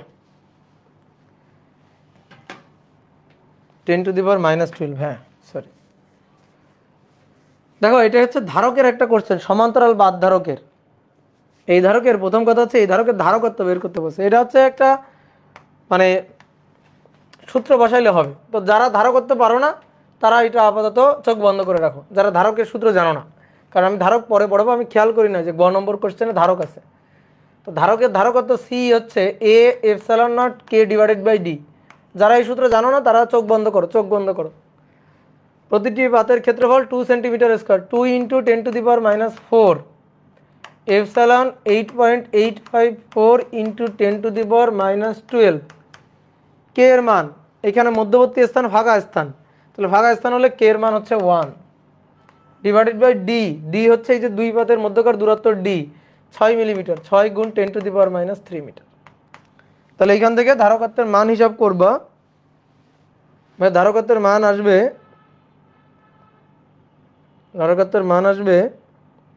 2.95 ইন্টু 10⁻⁻13 ফ্যারাড। হ্যাঁ, এটা হচ্ছে ধারকত্বের মান। এবার আসো 2 নম্বরে। 2 নম্বর কোশ্চেনটার জন্য আসলে এই কোশ্চেনটা তোলা, ঠিক আছে? 2 নম্বর কোশ্চেনটার জন্য এই কোশ্চেনটা তোলা। দেখো টুকিটাকি কোনাকাঞ্চি থেকে কিন্তু প্রশ্ন চলে আসবে। সো যা পড়াচ্ছি এগুলো যদি করে নিতে পারো তাহলে কিন্তু আটকাবে না। আমরা কিন্তু কোনো টপিক বাদ রেখে পড়াই না, সবগুলো টপিক কিন্তু সুন্দর করে টাচ করে আসি। তো এই যে এফআরবিতে যে ক্লাসগুলো হচ্ছে, ক্লাসের খাতাগুলো যদি তুমি একটু দেখে যাও পরীক্ষার আগে ভালো করে, তাহলে কোনো কোশ্চেন করে তোমার আটকানো সহজ হবে না, ঠিক আছে? তুমি যদি একটু চিন্তা ভাবনা করতে পারো, পরীক্ষার হলে বসে কোশ্চেনটা নিয়ে একটু ভাবনা চিন্তা করতে পারো যে আমার পড়ানো কোন জিনিসটা থেকে কোশ্চেনটা আসছে, এটা যদি একটু ভাবনা চিন্তা করতে পারো তাহলে কিন্তু অ্যান্সার করে আসতে পারবা, ঠিক আছে? কোনো কিছু বাদ দিবা না। যা আমরা পড়াচ্ছি এগুলো অ্যাটলিস্ট একটু এই সময় এসে যা পড়াচ্ছি এগুলো হচ্ছে পুরো অধ্যায়ের কম্প্যাক্ট গোছানো জিনিসগুলা এক জায়গায় এনে দিচ্ছি, ঠিক আছে? কয়েকটা ক্লাসের মাধ্যমে জিনিসগুলোকে এক জায়গায় এনে দিচ্ছি, অনেক বড় একটা অধ্যায়কে খুব ছোট করে দিচ্ছি। তো এগুলো কিন্তু পড়তে হবে। এম থেকে এন বিন্দুতে +2 কুলম্ব চার্জ স্থানান্তরে কোনো কাজ হবে কিনা, কৃত কাজ হিসাব করতে হবে ভাই। চার্জ স্থানান্তরে কৃত কাজ দুনিয়া উল্টে গেলেও সূত্র এইটা যে ডব্লিউ equal to del v into q. এই ডেল ভি হবে কি এম আর এন এর, এম থেকে এনে নিচ্ছি, এম থেকে এনে, তাহলে এম আর এন এই দুই বিন্দুর বিভব পার্থক্য, শেষ কোণটা এন, আদি কোণটা এম, তাহলে এম আর এন এই দুই বিন্দুর বিভব পার্থক্য। আচ্ছা, দুই বিন্দুর বিভব পার্থক্য del v, del v equal to মনে আছে ই ইন্টু ডি, মনে আছে বলো এই সূত্রটা মনে আছে কিনা? ভি ইকুয়াল টু ইডি মনে আছে কিনা? Del v equal to e into d. দেখি তুমি বলো তো এম বিন্দুতে তড়িৎ প্রাবল্য ই এর মান বেশি নাকি এন বিন্দুতে তড়িৎ প্রাবল্য ই এর মান বেশি? দেখি বলো তো দেখি, মনে নেই? এটা তো 9 10 শেখার সূত্র, মনে নেই কেন? V equal to e d. এই এই এম বিন্দুতে তড়িৎ প্রাবল্য বেশি নাকি এন বিন্দুতে তড়িৎ প্রাবল্য বেশি? একজন বলছে এম, একজন বলছে এন, সেম সেম। কি বললাম? দুইটা পাত, তার মাঝখানে তড়িৎ ক্ষেত্র সুষম না? এতবার করে বললাম সুষম তড়িৎ ক্ষেত্র, সুষম তড়িৎ ক্ষেত্র, সুষম তড়িৎ ক্ষেত্র, এটা তো সুষম তড়িৎ ক্ষেত্র, তাহলে সেম। আচ্ছা প্রমাণ চাও? প্রমাণ দেখো, প্রমাণ দিচ্ছি। এম বিন্দুতে যদি আমি হিসাব করি তড়িৎ প্রাবল্য হিসাব করি এম বিন্দুতে যদি আমি তড়িৎ প্রাবল্য হিসাব করি ই ইকুয়াল টু সিগমা, এর চার্জ ঘনত্ব sigma divided by 2 epsilon naught. এর জন্য যদি হিসাব করি তাহলে ই ইকুয়াল টু কি হবে? Sigma divided by 2 epsilon naught. Sigma মানে কি? এই পাতের চার্জ ঘনত্ব, এই পাতের চার্জ ঘনত্বের মান সিগমা, তাই তো? চার্জ ঘনত্বের মান সিগমা। এই পাতের জন্য এটা, এই পাতের জন্য এইটা, এই পাতের জন্য এইটা, এই পাতের জন্য এইটা, ভালো করে শোনো, এই পাতের জন্য এইটা। এইবার এটা প্লাস চার্জ, তার জন্য প্রাবল্য এইদিকে, ঠিক আছে? প্রাবল্য এইদিকে, ধরো এটাকে নাম দিলাম ই1। আর এটা মাইনাস চার্জ, তার জন্য প্রাবল্য টানবে, প্লাস এক কুলম্ব চার্জকে টানবে, এটা ই2। তাহলে সেটা কোন দিকে? এইদিকে, দুইটা একই দিকে, তাহলে তড়িৎ প্রাবল্য হবে এই দুইটার যোগফল, দূরত্বের উপর নির্ভর করে না, ঠিক আছে? দূরত্বের উপর নির্ভর করে না। আর আসো আরো ভেঙে চুরে বুঝি, আরো সুন্দর করে ভেঙে চুরে বুঝি। এই একটা পাত, এই পাতটা পজিটিভ চার্জের চার্জিত, তার থেকে 1 মিলিমিটার দূরত্বে এখানে এম বিন্দু, চাচ্ছে এখানে প্রাবল্য কত? এখানে তুমি প্লাস 1 কুলম্ব চার্জ রাখো, এটা প্লাস চার্জকে কি করবে? বিকর্ষণ করবে, বিকর্ষণ। তাহলে বিকর্ষণ করলে এটা হচ্ছে তড়িৎ প্রাবল্য ইয়ন, ঠিক আছে? মাঝখানে যে কোনো পয়েন্ট তুমি এম পয়েন্টে হিসাব করো আর এন পয়েন্টে হিসাব করো, যে কোনো পয়েন্ট, এটার জন্য তড়িৎ প্রাবল্য ইয়ন। আর ইয়নের মান কত? ইয়নের মান হচ্ছে sigma divided by 2 epsilon naught. এইবার আসো, এবার ভাই চিন্তা করো, এইটা হচ্ছে নেগেটিভ চার্জের পাতটা। নেগেটিভ চার্জের চার্জ ঘনত্ব একই, 10 কুলম্ব চার্জ, শুধু এটা সিগমা প্লাস আর এটা সিগমা মাইনাস। এই মাইনাসের কারণে কি হচ্ছে?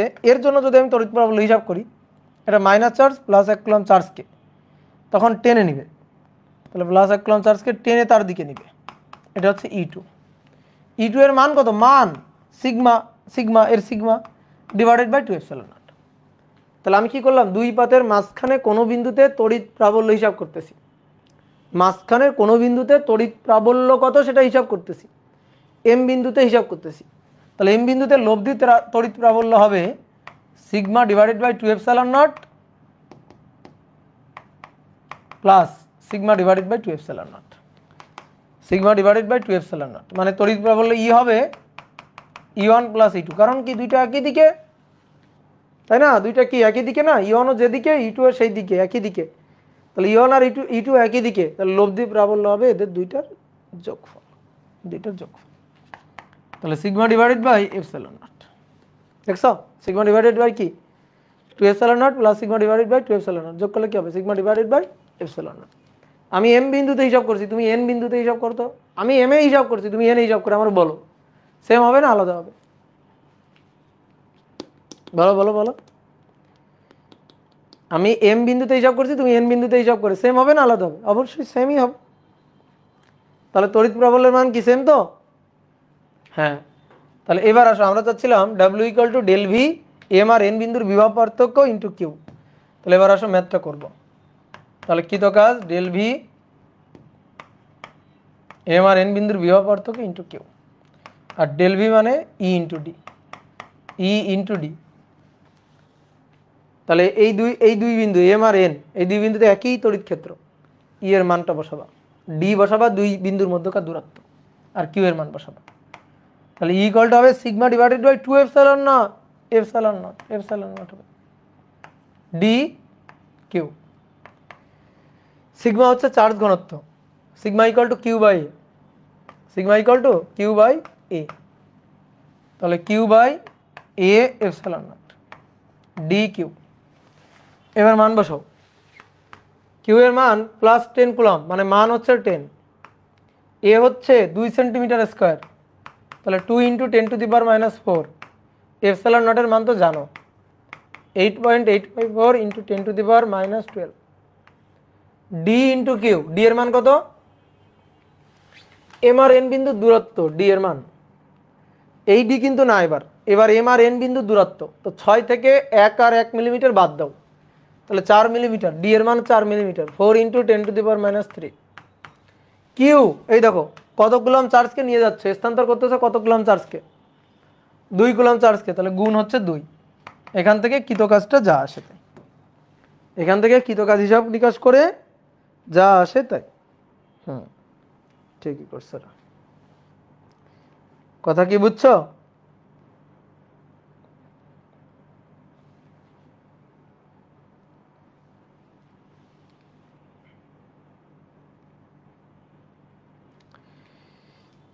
ওকে, এই ছাড়া আর কোনো বোর্ড কোশ্চেন এই টপিক থেকে নাই। এবার আমি তোমাকে আর একটা ম্যাথ একটু করাবো, এই ম্যাথটা করাই আজকের ক্লাস এখানেই শেষ। ঠিক আছে, নেক্সট দিন আমরা আর একটু বেশি সময় ধরে পড়বো, আজকে আর বেশি সময় পড়ানো যাচ্ছে না, খুব ব্যথা করছে তাতে।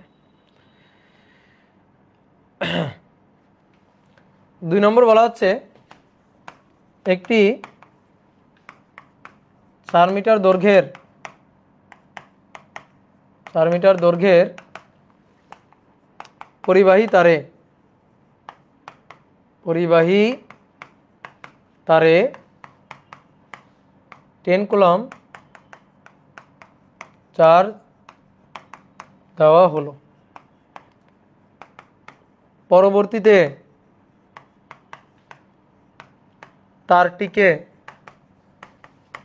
তারটিকে চার্জ শূন্য করে একটি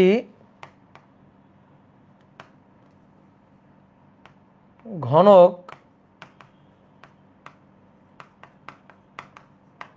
তৈরি করে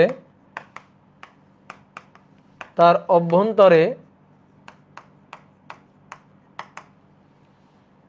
10 কুলম্ব চার্জকে রাখা হলো। তাহলে প্রথম কোশ্চেন, 1 নম্বর কোশ্চেন, প্রথম ক্ষেত্রে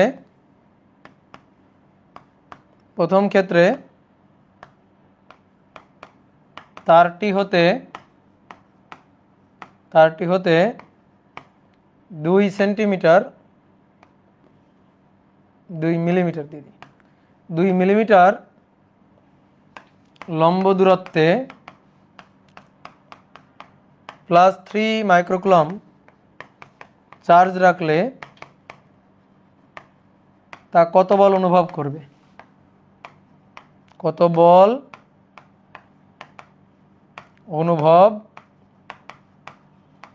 করবে, আর 2 নম্বর,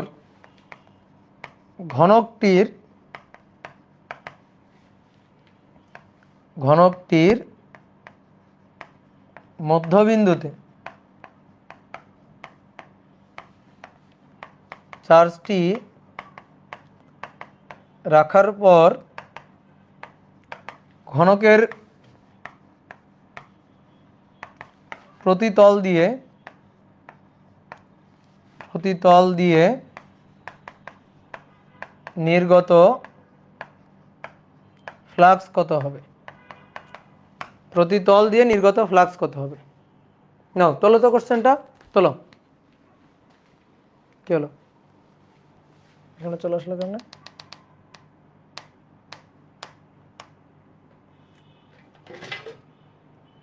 হ্যাঁ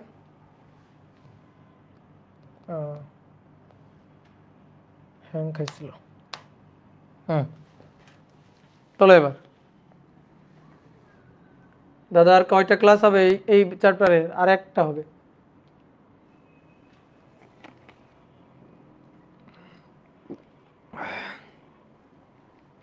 ধারক পড়লেই শেষ, ধারক পড়লেই চ্যাপ্টার শেষ।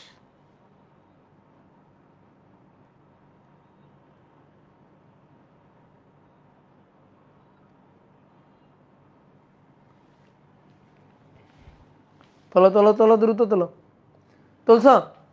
দেখো প্রথম ক্ষেত্রে কি বলছে, প্রথম ক্ষেত্রে 1 নম্বরে আসো। প্রথম বলছে এই নাও তার। কেমন তার? পরিবাহী তার। পরিবাহী তারের উপর চার্জ দেওয়া হয়েছে 10 কুলম, 4 মিটার দৈর্ঘ্যের পরিবাহী তার। 10 কুলম চার্জ দিলে চার্জ কি এক জায়গায় থাকবে? ধরো এক জায়গায় চার্জ দিলাম, এখানেই চার্জ থাকবে না। চার্জ কি হবে? পুরো তার জুড়ে চার্জ ছড়াই পড়বে, পুরো তার জুড়ে চার্জ ছড়াই পড়বে। হ্যাঁ, এই 4 মিটার দৈর্ঘ্যে 10 কুলম চার্জ দেওয়া হয়েছে। তাহলে চার্জ ঘনত্ব ল্যামডা কিউ/এল 10/4, তাহলে 5/2 কুলম পার মিটার। এবার বলতেছে এর থেকে লম্ব দূরত্ব কত? লম্ব দূরত্ব আর কত?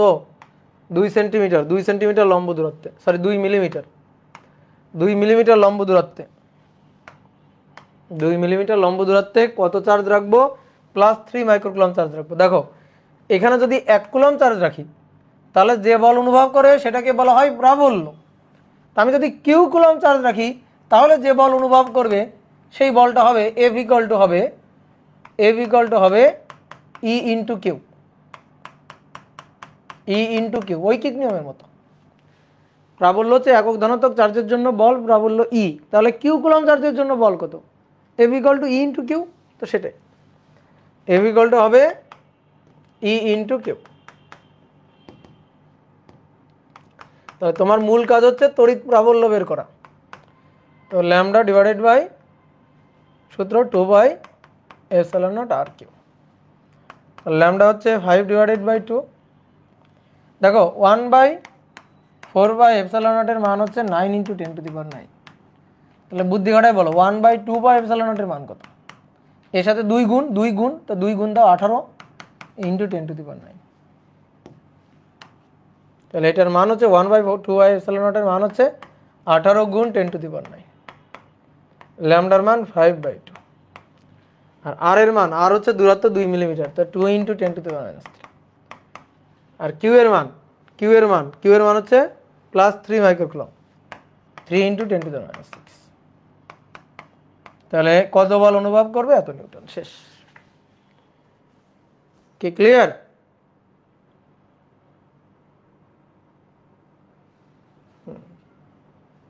ওকে, F equal to E Q, F equal to E Q, এটা হচ্ছে সূত্র। এইবার আসো 2 নম্বরটা পড়ো। বলছে তারটাকে চার্জ শূন্য করে, তারে কোনো চার্জ থাকবে না। এবার ওই তার দিয়ে একটা ঘনক তৈরি করবা। তারকে কেটে কুটে একটা ঘনক বানাও। একটা ঘনক বানাইলাম। ঘনক বানানোর পরে ওই যে 10 কুলম চার্জকে ঘনকের ভেতরে রাখো। কত কুলম চার্জ? 10 coulomb charge. তাকে কোথায় রাখতে হবে? ঘনকের ভেতরে রাখতে হবে। তো ঘনকের ভেতরে Q equal to 10 coulomb charge রাখলাম। রাখলে দেখি তোমাদের কেমন বুদ্ধি। এখান থেকে ফ্লাক্স বের হবে না? তড়িৎ বল রেখা বের হবে তো নাকি? এখান থেকে তড়িৎ বল রেখা বের হবে। বলো তড়িৎ বল রেখাগুলো কেমন ভাবে বের হবে? 2D আর 3D? 2D আর 3D? 3D।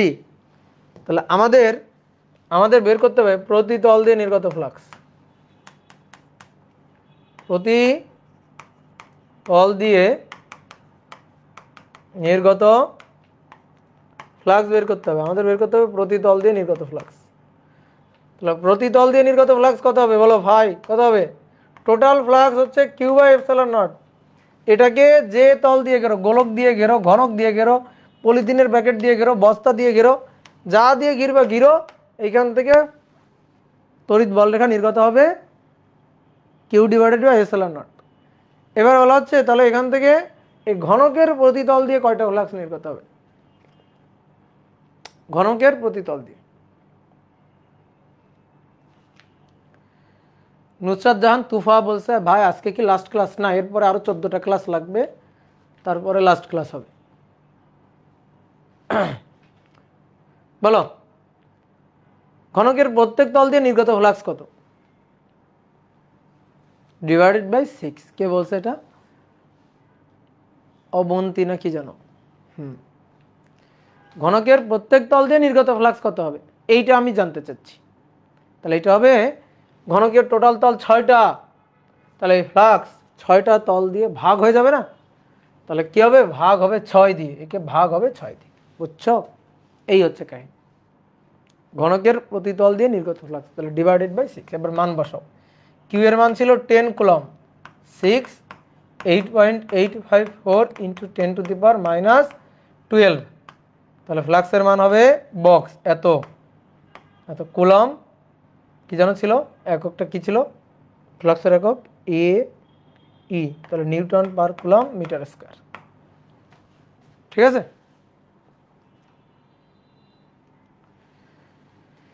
ভাই একদিক দিয়ে ছিদ্র হলে কি ফ্লাক্স 0 হয়ে যাবে? একদিক দিয়ে ছিদ্র হলে ফ্লাক্স 0 হবে না, ওই তল দিয়ে আর কোনো ফ্লাক্স নির্গত হবেই না, ওই তল তো নেই। তাহলে বাকি বাকি এই তল দিয়ে ফ্লাক্সটা, এই তল দিয়ে যে ফ্লাক্স নির্গত হবে সেটা তো থাকবে, তখন তড়িৎ বলরেখা থাকবে না। ধরো এই তল দিয়ে নির্গত, এই তল যদি ছিদ্র হয়, এই তল থাকুক বা না থাকুক এখান থেকে তো বলরেখা যাবেই। এই তল থাকুক বা না থাকুক এখান থেকে তো বলরেখা যাবেই। ঠিক আছে? তল মানে কল্পিত তল, বাস্তব তল হইতে হবে মানে একেবারে বদ্ধ কল্পিত তল। বাস্তবে একটা তল দেওয়াল থাকতে হবে এমন তো না, এটা হচ্ছে কল্পিত তল। দাদা চিত্রটা আরেকবার বুঝান। চিত্র বোঝা লাগবে না, চিত্র আঁকতে হবে না। দীপ বসাক বলছে চিত্রটা আরেকবার বুঝান, চিত্র আঁকতে হবে না। যে বোঝো না এসে চিন্তা করো। তোমার বাসায় মোমবাতি আছে? আছে, মোমবাতি আছে। একটা মোমবাতি জ্বালাও। জ্বালাইছো মোমবাতি? মোমবাতি জ্বালানোর পরে ঘরের মাঝখানে মোমবাতিটাকে রাখো, ঘরের মাঝখানে মোমবাতিটাকে রাখো, বা ঘরের ঠিক মাঝখানে একটা বাতি জ্বালাও। এবার বাতি জ্বালানোর পরে আমার বলো তো ঘরের কোন তল দিয়ে আলো বেশি যাবে? বলো দেখি, ঘরের কোন তল দিয়ে আলো বেশি যাবে?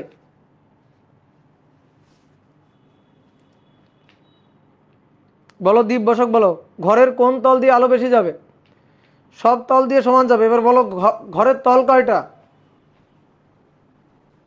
ঘরের তল কয়টা? 6টা। দীপ বসক বলো ঘরের তল হচ্ছে 6টা। তাহলে এবার আমি বললাম আলো হচ্ছে 60 একক, আলোর পরিমাণ 60 একক। তাহলে প্রত্যেক তলে কি পরিমাণ আলো পড়ছে কেমনে বের করবা? 10 একক। কেমনে বের করছো? কেমনে বের করছো বলো? ভাগ করে। কত দিয়ে? কত দিয়ে ভাগ করছো? 6 দিয়ে। কেন ভাগ করছো? কারণ তল 6টা। তাহলে টোটাল ফ্লাক্স বা টোটাল বলরেখা বা টোটাল আলো 6 তল দিয়ে ভাগ হয়ে যাবে। বুঝছো না বুঝো নাই? বলো বুঝছো না কি বুঝো নাই? এইটাই হচ্ছে কাহিনী। টোটাল ফ্লাক্স হচ্ছে Q divided by epsilon naught. তাহলে 6 তল, তাহলে প্রতি তল দিয়ে নির্গত ফ্লাক্স ভাগ হয়ে যাবে। দ্বীপ বসাক বোঝা নাই? বুঝছো? দ্বীপ বসাক কই? হ্যাঁ ক্লিয়ার, দ্বীপ বসাক বুঝলে সবাই বুঝে গেছে। এবার বলো তো দেখি দ্বীপ বসাক বলবে। এখানে একটা কিউ চার্জ আছে, এখানে একটা কিউ চার্জ আছে। এবার এই কিউ চার্জের একটা অংশকে এরকম একটা অর্ধগোলক দিয়ে আটকানো হয়েছে।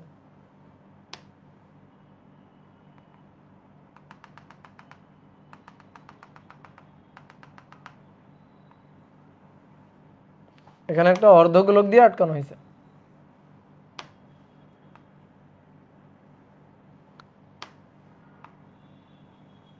এই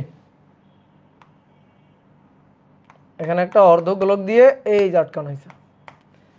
বলো এবার এই অর্ধগোলক দিয়ে নির্গত ফ্লাক্স কত? অর্ধগোলক দিয়ে নির্গত ফ্লাক্স দেখি কেমন বুঝলাম। বলো। Total flux Q divided by epsilon naught, তার অর্ধেক। বুঝছো? Q by epsilon naught divided by 2। কারণ দেখো এই যে এখান থেকে ফ্লাক্স যাচ্ছে আবার নিচের দিকেও তো যাচ্ছে, তা আমার লাগবে এই অর্ধগোলক দিয়ে নির্গত ফ্লাক্স, তাহলে টোটাল ফ্লাক্সের 2/1 তো না, আজকে সবচেয়ে ছোট্ট একটা ক্লাস নিলাম। নেক্সট দিন আমরা এই অধ্যায়ের বাকি টপিক মানে ধারক, ধারক আর ধারকের সমবায়, ধারকের সঞ্চিত শক্তি, এটা নিয়ে নেক্সট দিন আমরা পড়ব। তো আজকে এই পর্যন্ত। সবাইকে ধন্যবাদ ধৈর্য ধরে ক্লাসটা করার জন্য, আর আমাকেও ধন্যবাদ ক্লাসটা নেওয়ার জন্য। ওকে, ঠিক আছে, টাটা টাটা, ভালো থাকো।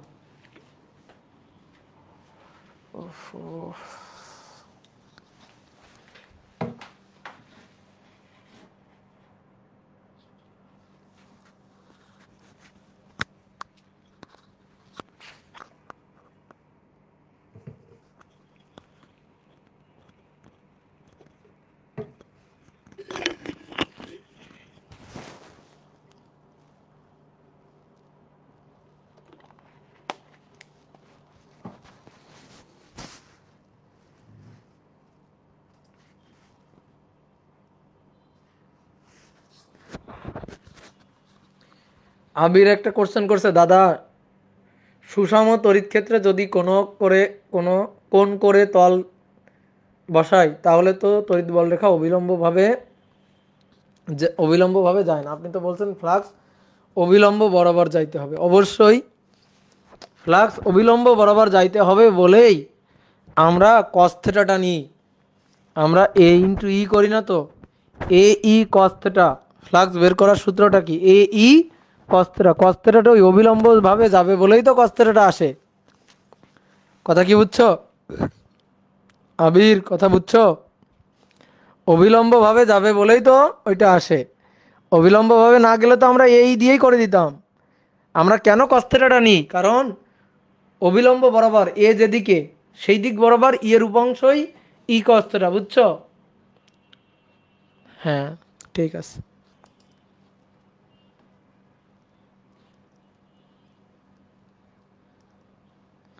দাদা গোলক হলে কি হবে, মানে কয়টা তল হবে? গোলক তো একটাই তল, গোলকের আবার কয়টা তল?